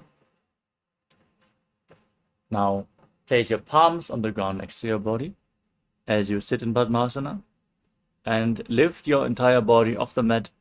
Balance on your arms, pull your knees towards your chest as you visualize yourself as a rooster in Urdhva Kukkutasana.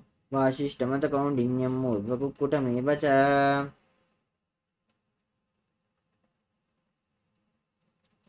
Next up is Siddha Haratali Asana.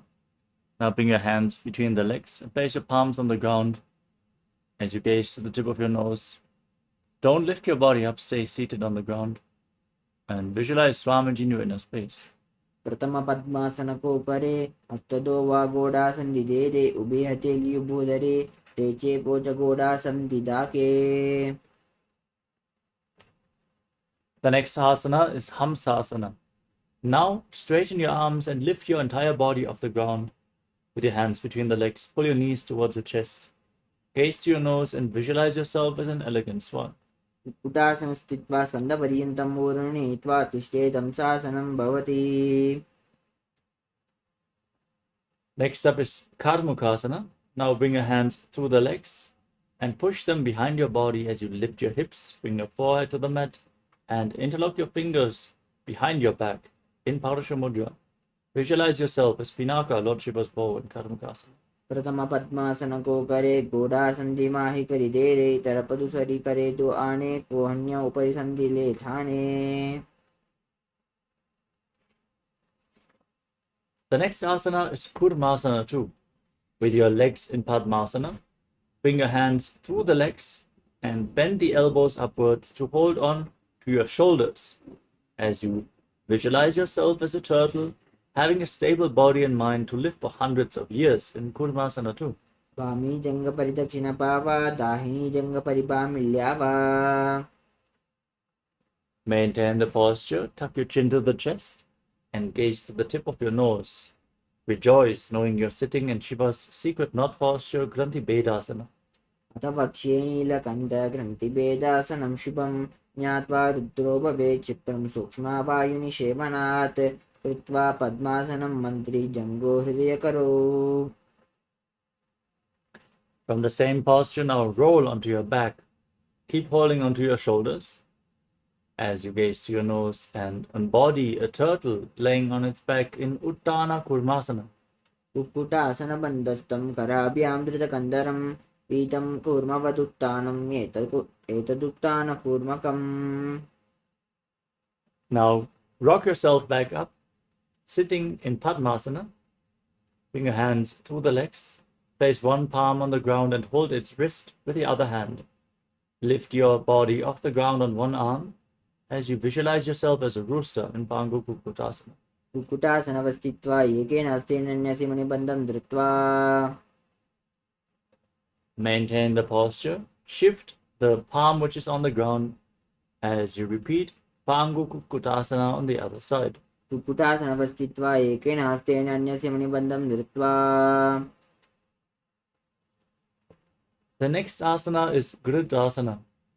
As you sit in Padmasana, place your elbows down on your toes, interlock your hands in Parasha Mudra, rest your chin on the fingers as you press your thumbs against your throat. Visualize that you have gone beyond all greed and covetous. जानुर्वोरन्तरे पादौ उत्थानौ व्यक्तसंस्थितौ गुल्पौ चाचाद्यहस्ताभ्यामुत्थानाभ्यां प्रयत्नतः कण्ठसङ्कोचनं कृत्वा नासाग्रम् अवलोकयेत् गोरक्षासनमित्याहुर्योगीनां सिद्धिकारणम्. Now place one hand over the other. Rest your hands in your lap. Sit in a meditative space as you gaze to the nose and engage all three bandhas, Mahamudra Bandhan. Visualize Swamiji in your inner space in Padmasana 3. उत्थानौ चरणौ विधाय विधिवच्चक्तिस्थितौ योगिरात्. Now place your hands on your knees. Gaze to the nose. Internally chant Om Nithyananda Paramashivoham continuously as you visualize Paramashiva in your inner space in Padmasana 4. एतत् पद्मासनं कुर्यात् प्राणवायुप्रसिद्धये सुभासनं सदा ध्यायेत् पूरयित्वा पुनः पुनः ऊरुमूले वामपादं पुनस्तद्दक्षिणं पदं वामोरिसापयित्वा च पद्मासनस्मृतिस्मृतम्.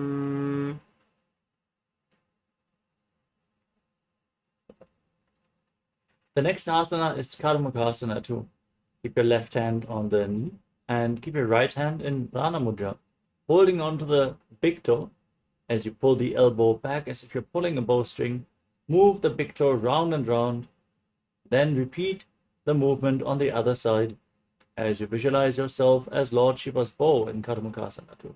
अथान्यासनमावक्षे योगपूरकरक्षणात् कृत्वा पद्मासनं पाद अङ्गुष्ठजङ्घयो स्थितम् हस्तमेकं तु जङ्घाय कार्मुकं कूर्परोदकम्.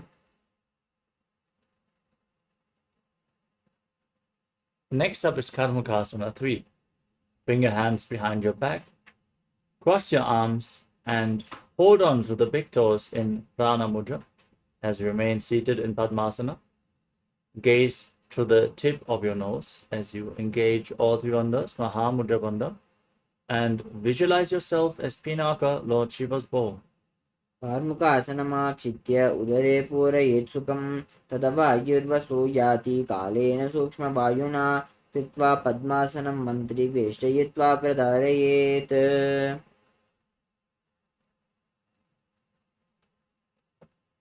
Next up is Dridhasana. Now maintain the posture, raise your chest and head, gaze up towards your third eye, and visualize yourself as the action of Paramashiva's third eye destroying anything you come across in Dridhasana. पूर्व्यामुपरिस्थाप्य पादयुग्मं प्रयत्नतः दक्षिणं सव्यदेशे च सव्यं दक्षिणदेशके.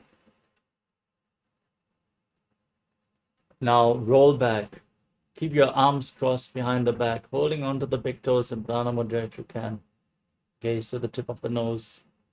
Breathe calmly through your nose in Sahadra Kumbhaka as you visualize yourself as a snake in Nagrasana. प्रथम पद्मासन पौंडाने दो हाथ पाचाने आने.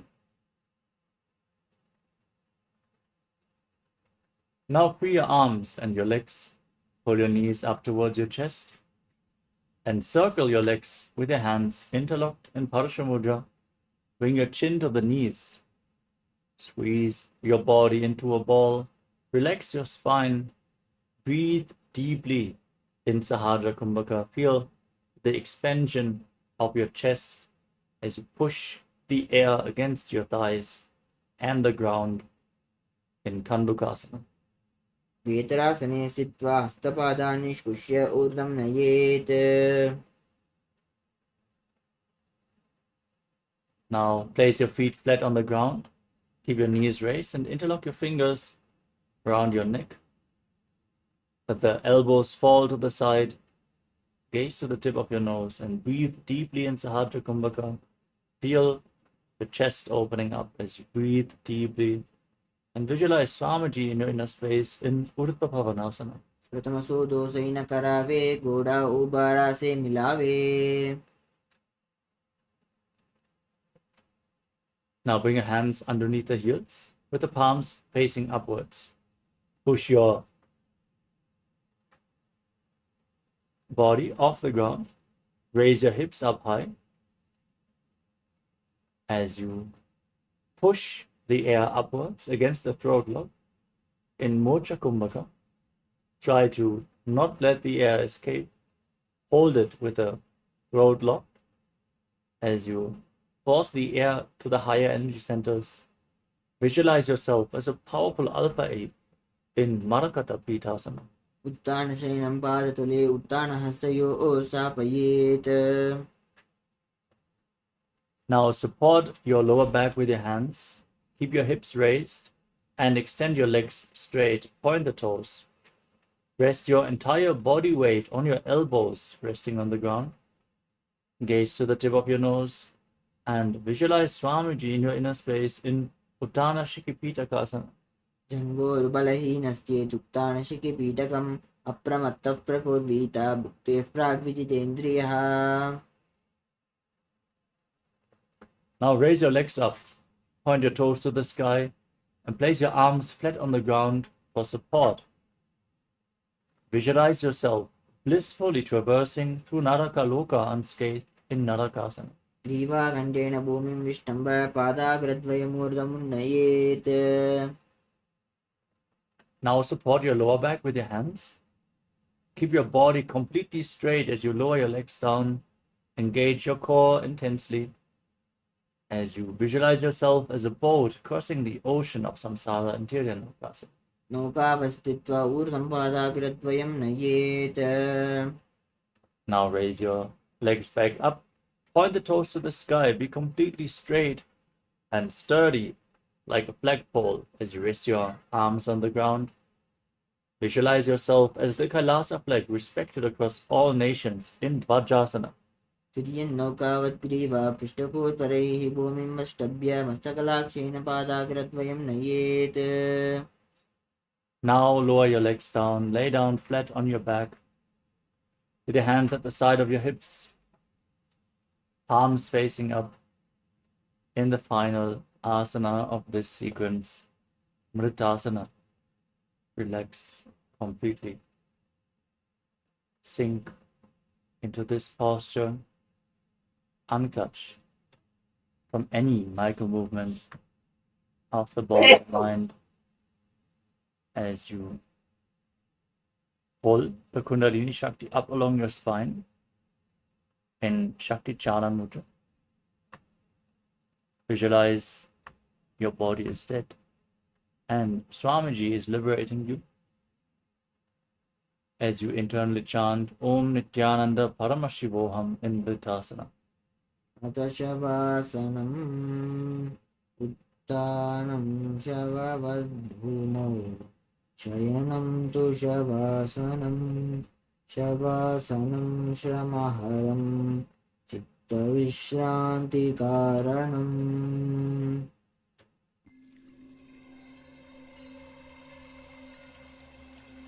I welcome you all with my love and respect.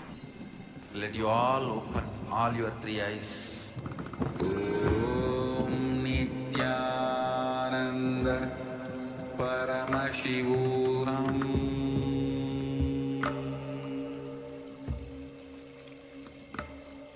Om Nithyananda Paramashivoham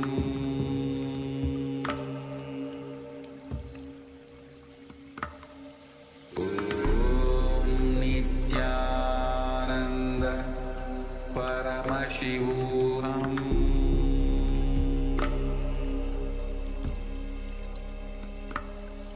Om Nithyananda Paramashivoham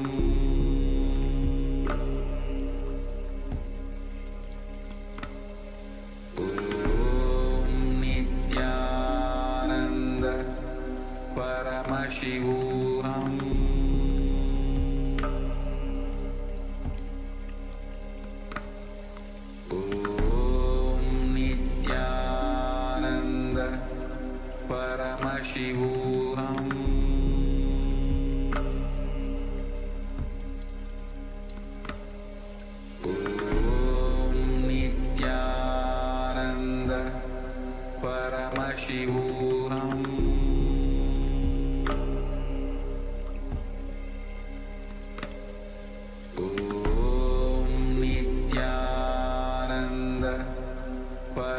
Paramashivoham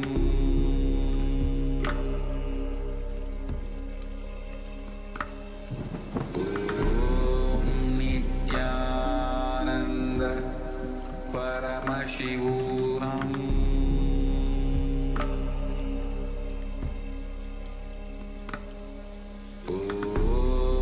Nithyananda Paramashivoham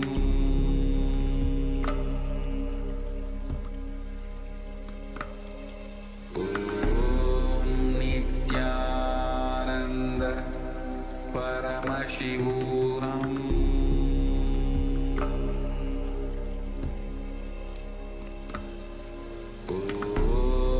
Nithyananda Paramashivoham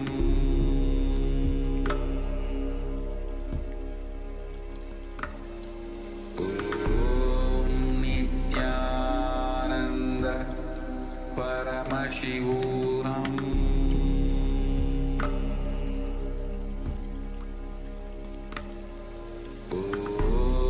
Nithyananda Paramashivoham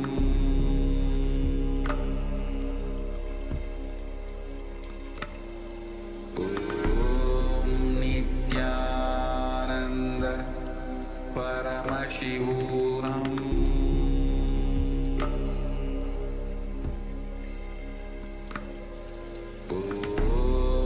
Nithyananda Paramashivoham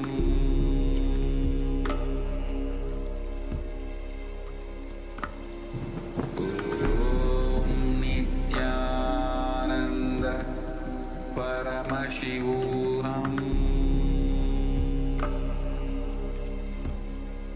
Paramashivoham Nithyananda Paramashivoham Nithyananda Paramashivoham Nithyananda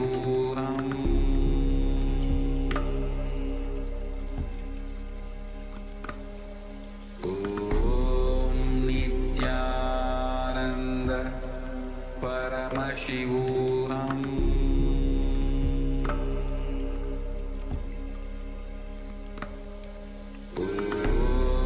Nithyananda Paramashivoham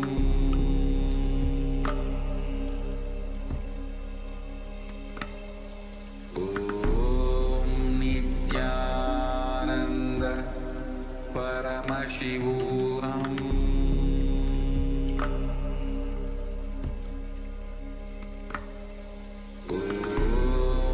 Nithyananda Paramashivoham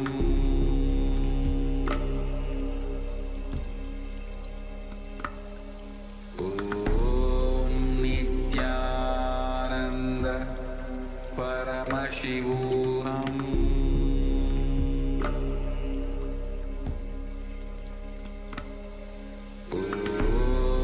Nithyananda Paramashivoham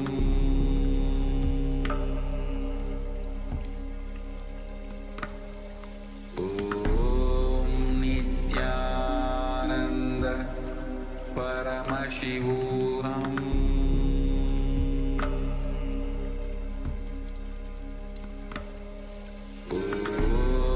Nithyananda. Now, slowly, return to your physical body. Wiggle your fingers and your toes, your wrists and your ankles, your knees and your elbows. Move your arms and legs. Pull the knees towards your chest and circle them with your hands and rock your body from side to side as you slowly return to a comfortable seated position. Congratulations, you completed the Dvitiya Vinyasa Krama, all 308 asanas. With this, we come to the conclusion of today's Nithyananda Yoga session. Thank you all so much for tuning in and participating in the asana sequence. Let us all get ready for the next session, which is going to be the power manifestation. Stay tuned and manifest the Shaktis of Paramashiva as we are getting ready for another exciting day of glimpses of Paramashivoham. Requesting all of you to please sit straight with your head, neck, and spine in a straight line, the hands in Namaskara Mudra. Close your eyes, take a deep breath, visualize Swamiji as we conclude the session with the Purna Mantra. Om Purnamadav Purnamidam Purnat Purnamudachyate Purnasya Purnamadaya Purnamevavashishyate Om Shanti Shanti Shanti Hari Om Datsat Sarvam Bhagavat Shri Nithyananda Paramashiva Padukarpanamastu Om Nithyanandam. Thank you all. Nithyanandam.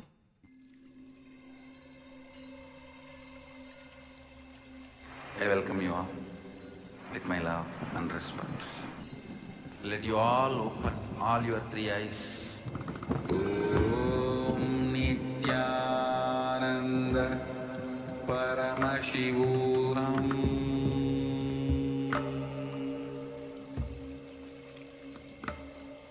Om Nithyananda Paramashivoham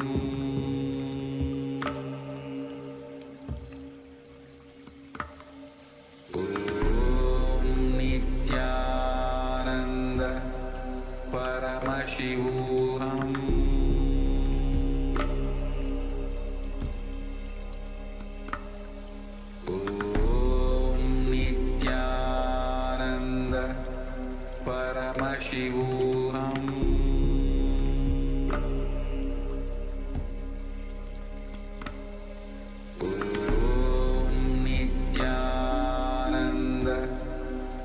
Paramashivoham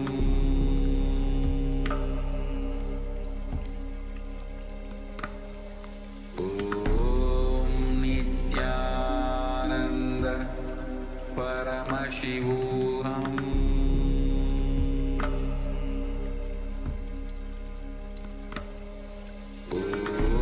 Om Nithyananda Paramashivoham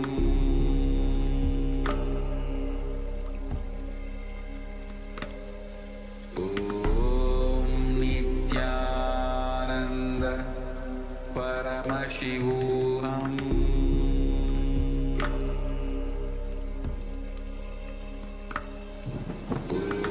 Om Nithyananda Paramashivoham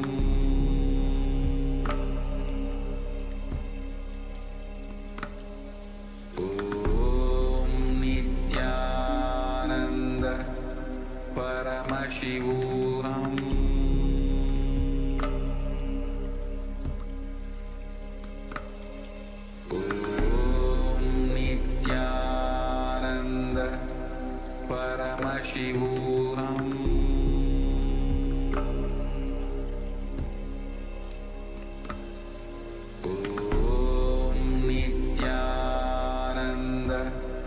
Paramashivoham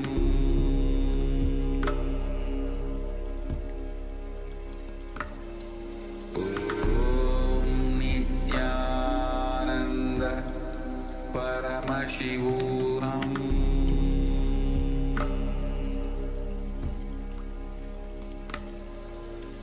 Om Nithyananda Paramashivoham. Power manifestation session. Power manifestation session.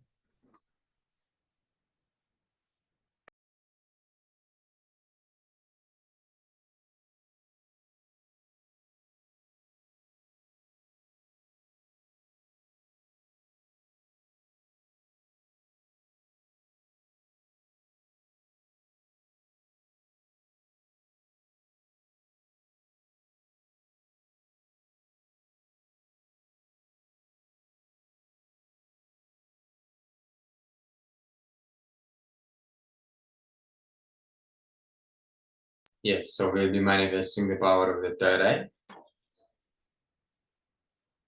So get ready for the third eye power manifestation. So you'll need a few things for the third eye power manifestation.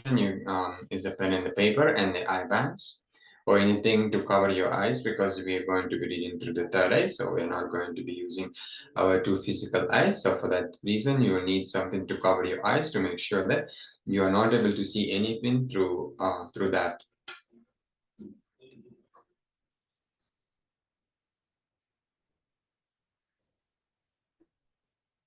So take a minute to get whatever is needed for you to start manifesting this power of the third eye before we move into the pramana, which means a scriptural reference for this power of the third eye. So take a few minutes to prepare yourself for this session.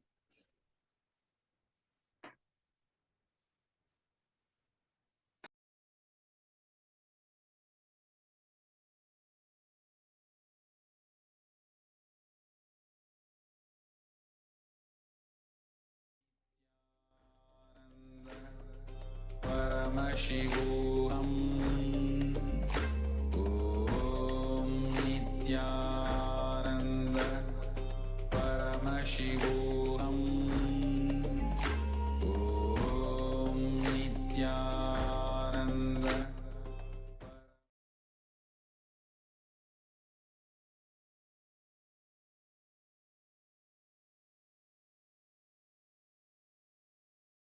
Yes, so now let us move into the pramana for this power. So this pramana goes as Kalpantarmanonyasya Tishtanmilitalochanaha Kramena manaso dardhyat Lakshaye lakshamuttamam, which translates as, by fixing the mind on the inner space within the crown center and sitting stably without any movement, having the eyes closed in succession. By that stability of the mind and inner space, through the power of the third eye, one directly sees the ultimate goal, lakshyam, by having the vision beyond the sight. That reveals any object or place attaining the space of oneness with the source, Paramashiva. Yes. So, now we are going to be entering into the power of the third eye. Just remember to chant the Mahavakya, which will be playing for you at the background as well. Remember Swamiji, the most favorite photo of Swamiji, or maybe you have some favorite moments that you experienced with Swamiji, or some experiences you had with Swamiji. Remember the most beautiful one which comes to you and start manifesting the power through that experience which you had. So you can tie your eyes.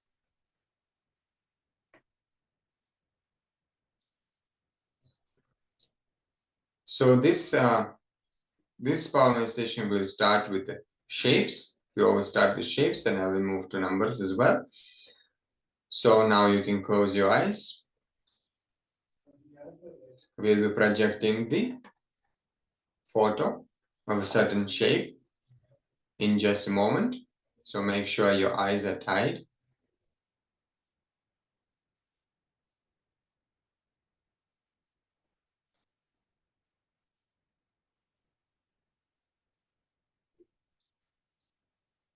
So now we are projecting the certain shape.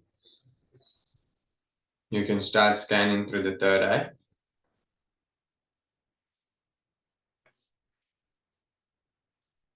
So we'll be playing the Mahavakya for you at the background as well to help you connect with the Supreme Pontiff of Hinduism and his space. Paramashivoham Om Nithyananda Paramashivoham Om Nithyananda Paramashivoham Om Nithyananda Paramashivoham Om Nithyananda Paramashivoham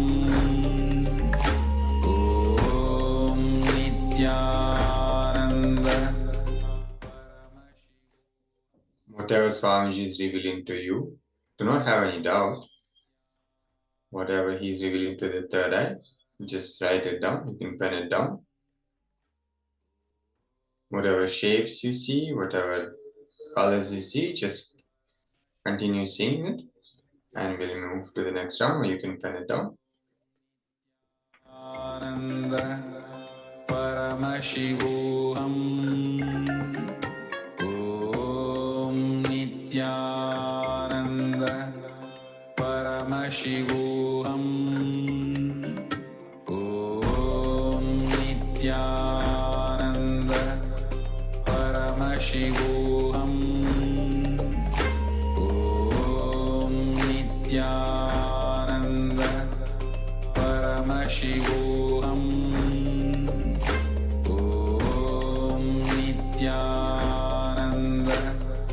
Paramashivoham Om Nithyananda Paramashivoham Om Nithyananda Yes. Paramashivoham. So you can open your eyes now. Now we're projecting the shape. So you can verify how you've manifested the power. If you've seen anything like color, blue, or if you've seen sky, that means you've manifested the powers. If you've seen the circular shape or any circular object, means you've started manifesting the power. So now let us move to the next round of power manifestation. You can tie your eyes, reminding all the participants that it's going to be a rapid round. It's a rapid power manifestation rounds. So you can tie your eye bands now.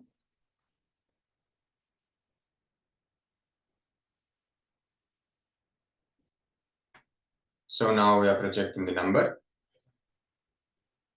You can start manifesting the power, connecting with Swamiji in the third eye and manifesting the power. Om Nithyananda Paramashivoham Om Nithyananda Paramashivoham Om Nithyananda Paramashivoham Om Nithyananda Paramashivoham Om Nithyananda Paramashivoham Om Nithyananda Paramashivoham Om Nithyananda Paramashivoham Om Nithyananda Paramashivoham Om Nithyananda Paramashivoham Om Nithyananda Paramashivoham Om Nithyananda Paramashivoham Om Nithyananda Paramashivoham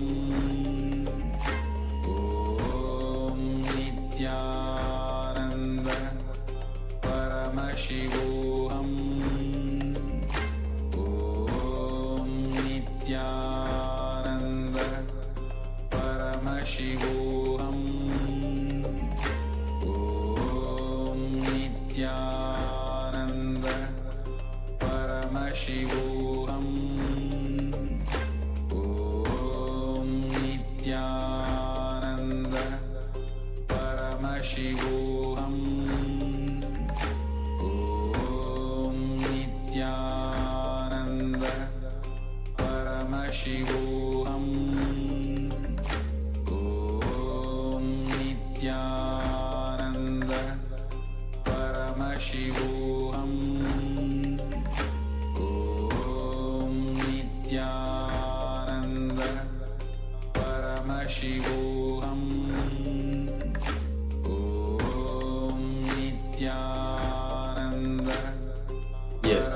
now you can start penning down whatever Swamiji has revealed to you through the third eye.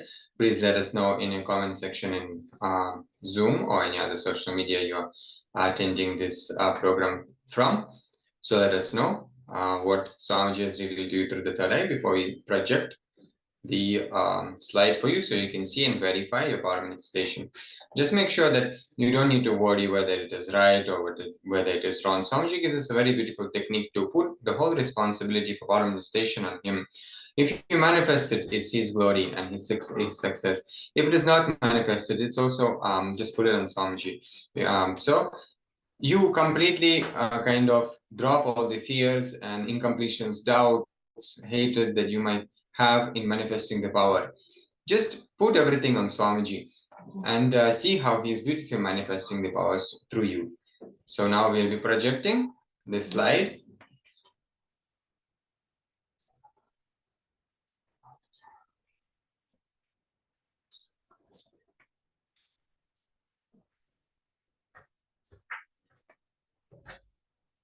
So now you can see what this is, number 31. So we are manifesting the numbers today, seeing the numbers through the third eye. So if you have manifested, seeing number 3 or number 1, or maybe you have also seen the maroon color on the background, that is also true. You can consider that as you have started manifesting the power, you are manifesting the powers of the third eye. So that is wonderful. Requesting all the participants to let us know in the comment section how you have manifested this power and what is your experience with the power manifestation. And now we'll move to the next round.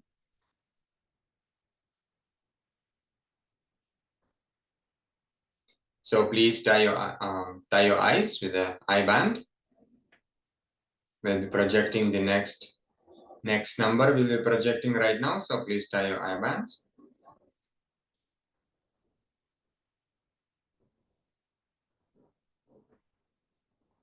Yes. So you can start manifesting the power. The number is being projected for you right now on the screen. Chant Mahavakya, connect to Swamiji in their oneness through the third eye by remembering the sweetest moments you had with Swamiji.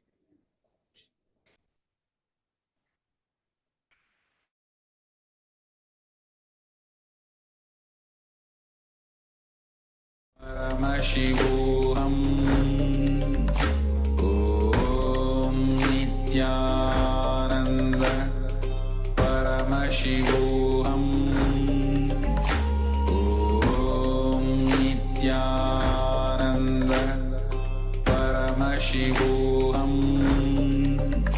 Om Nithyananda Paramashivoham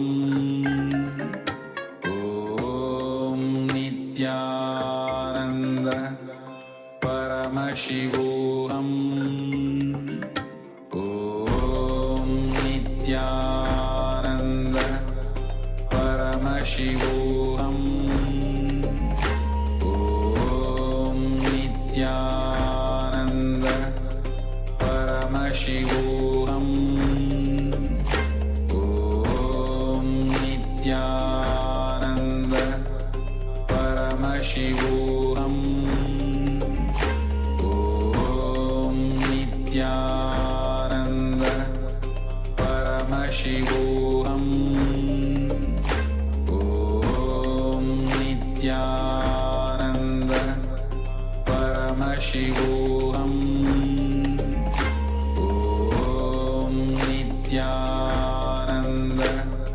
Paramashivoham Om Nithyananda.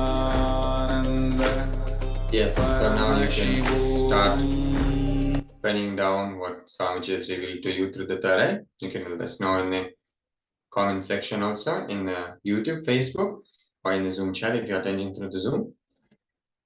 So start penning down whatever Swamiji has revealed to you through the third eye before you move to the verification step of this process.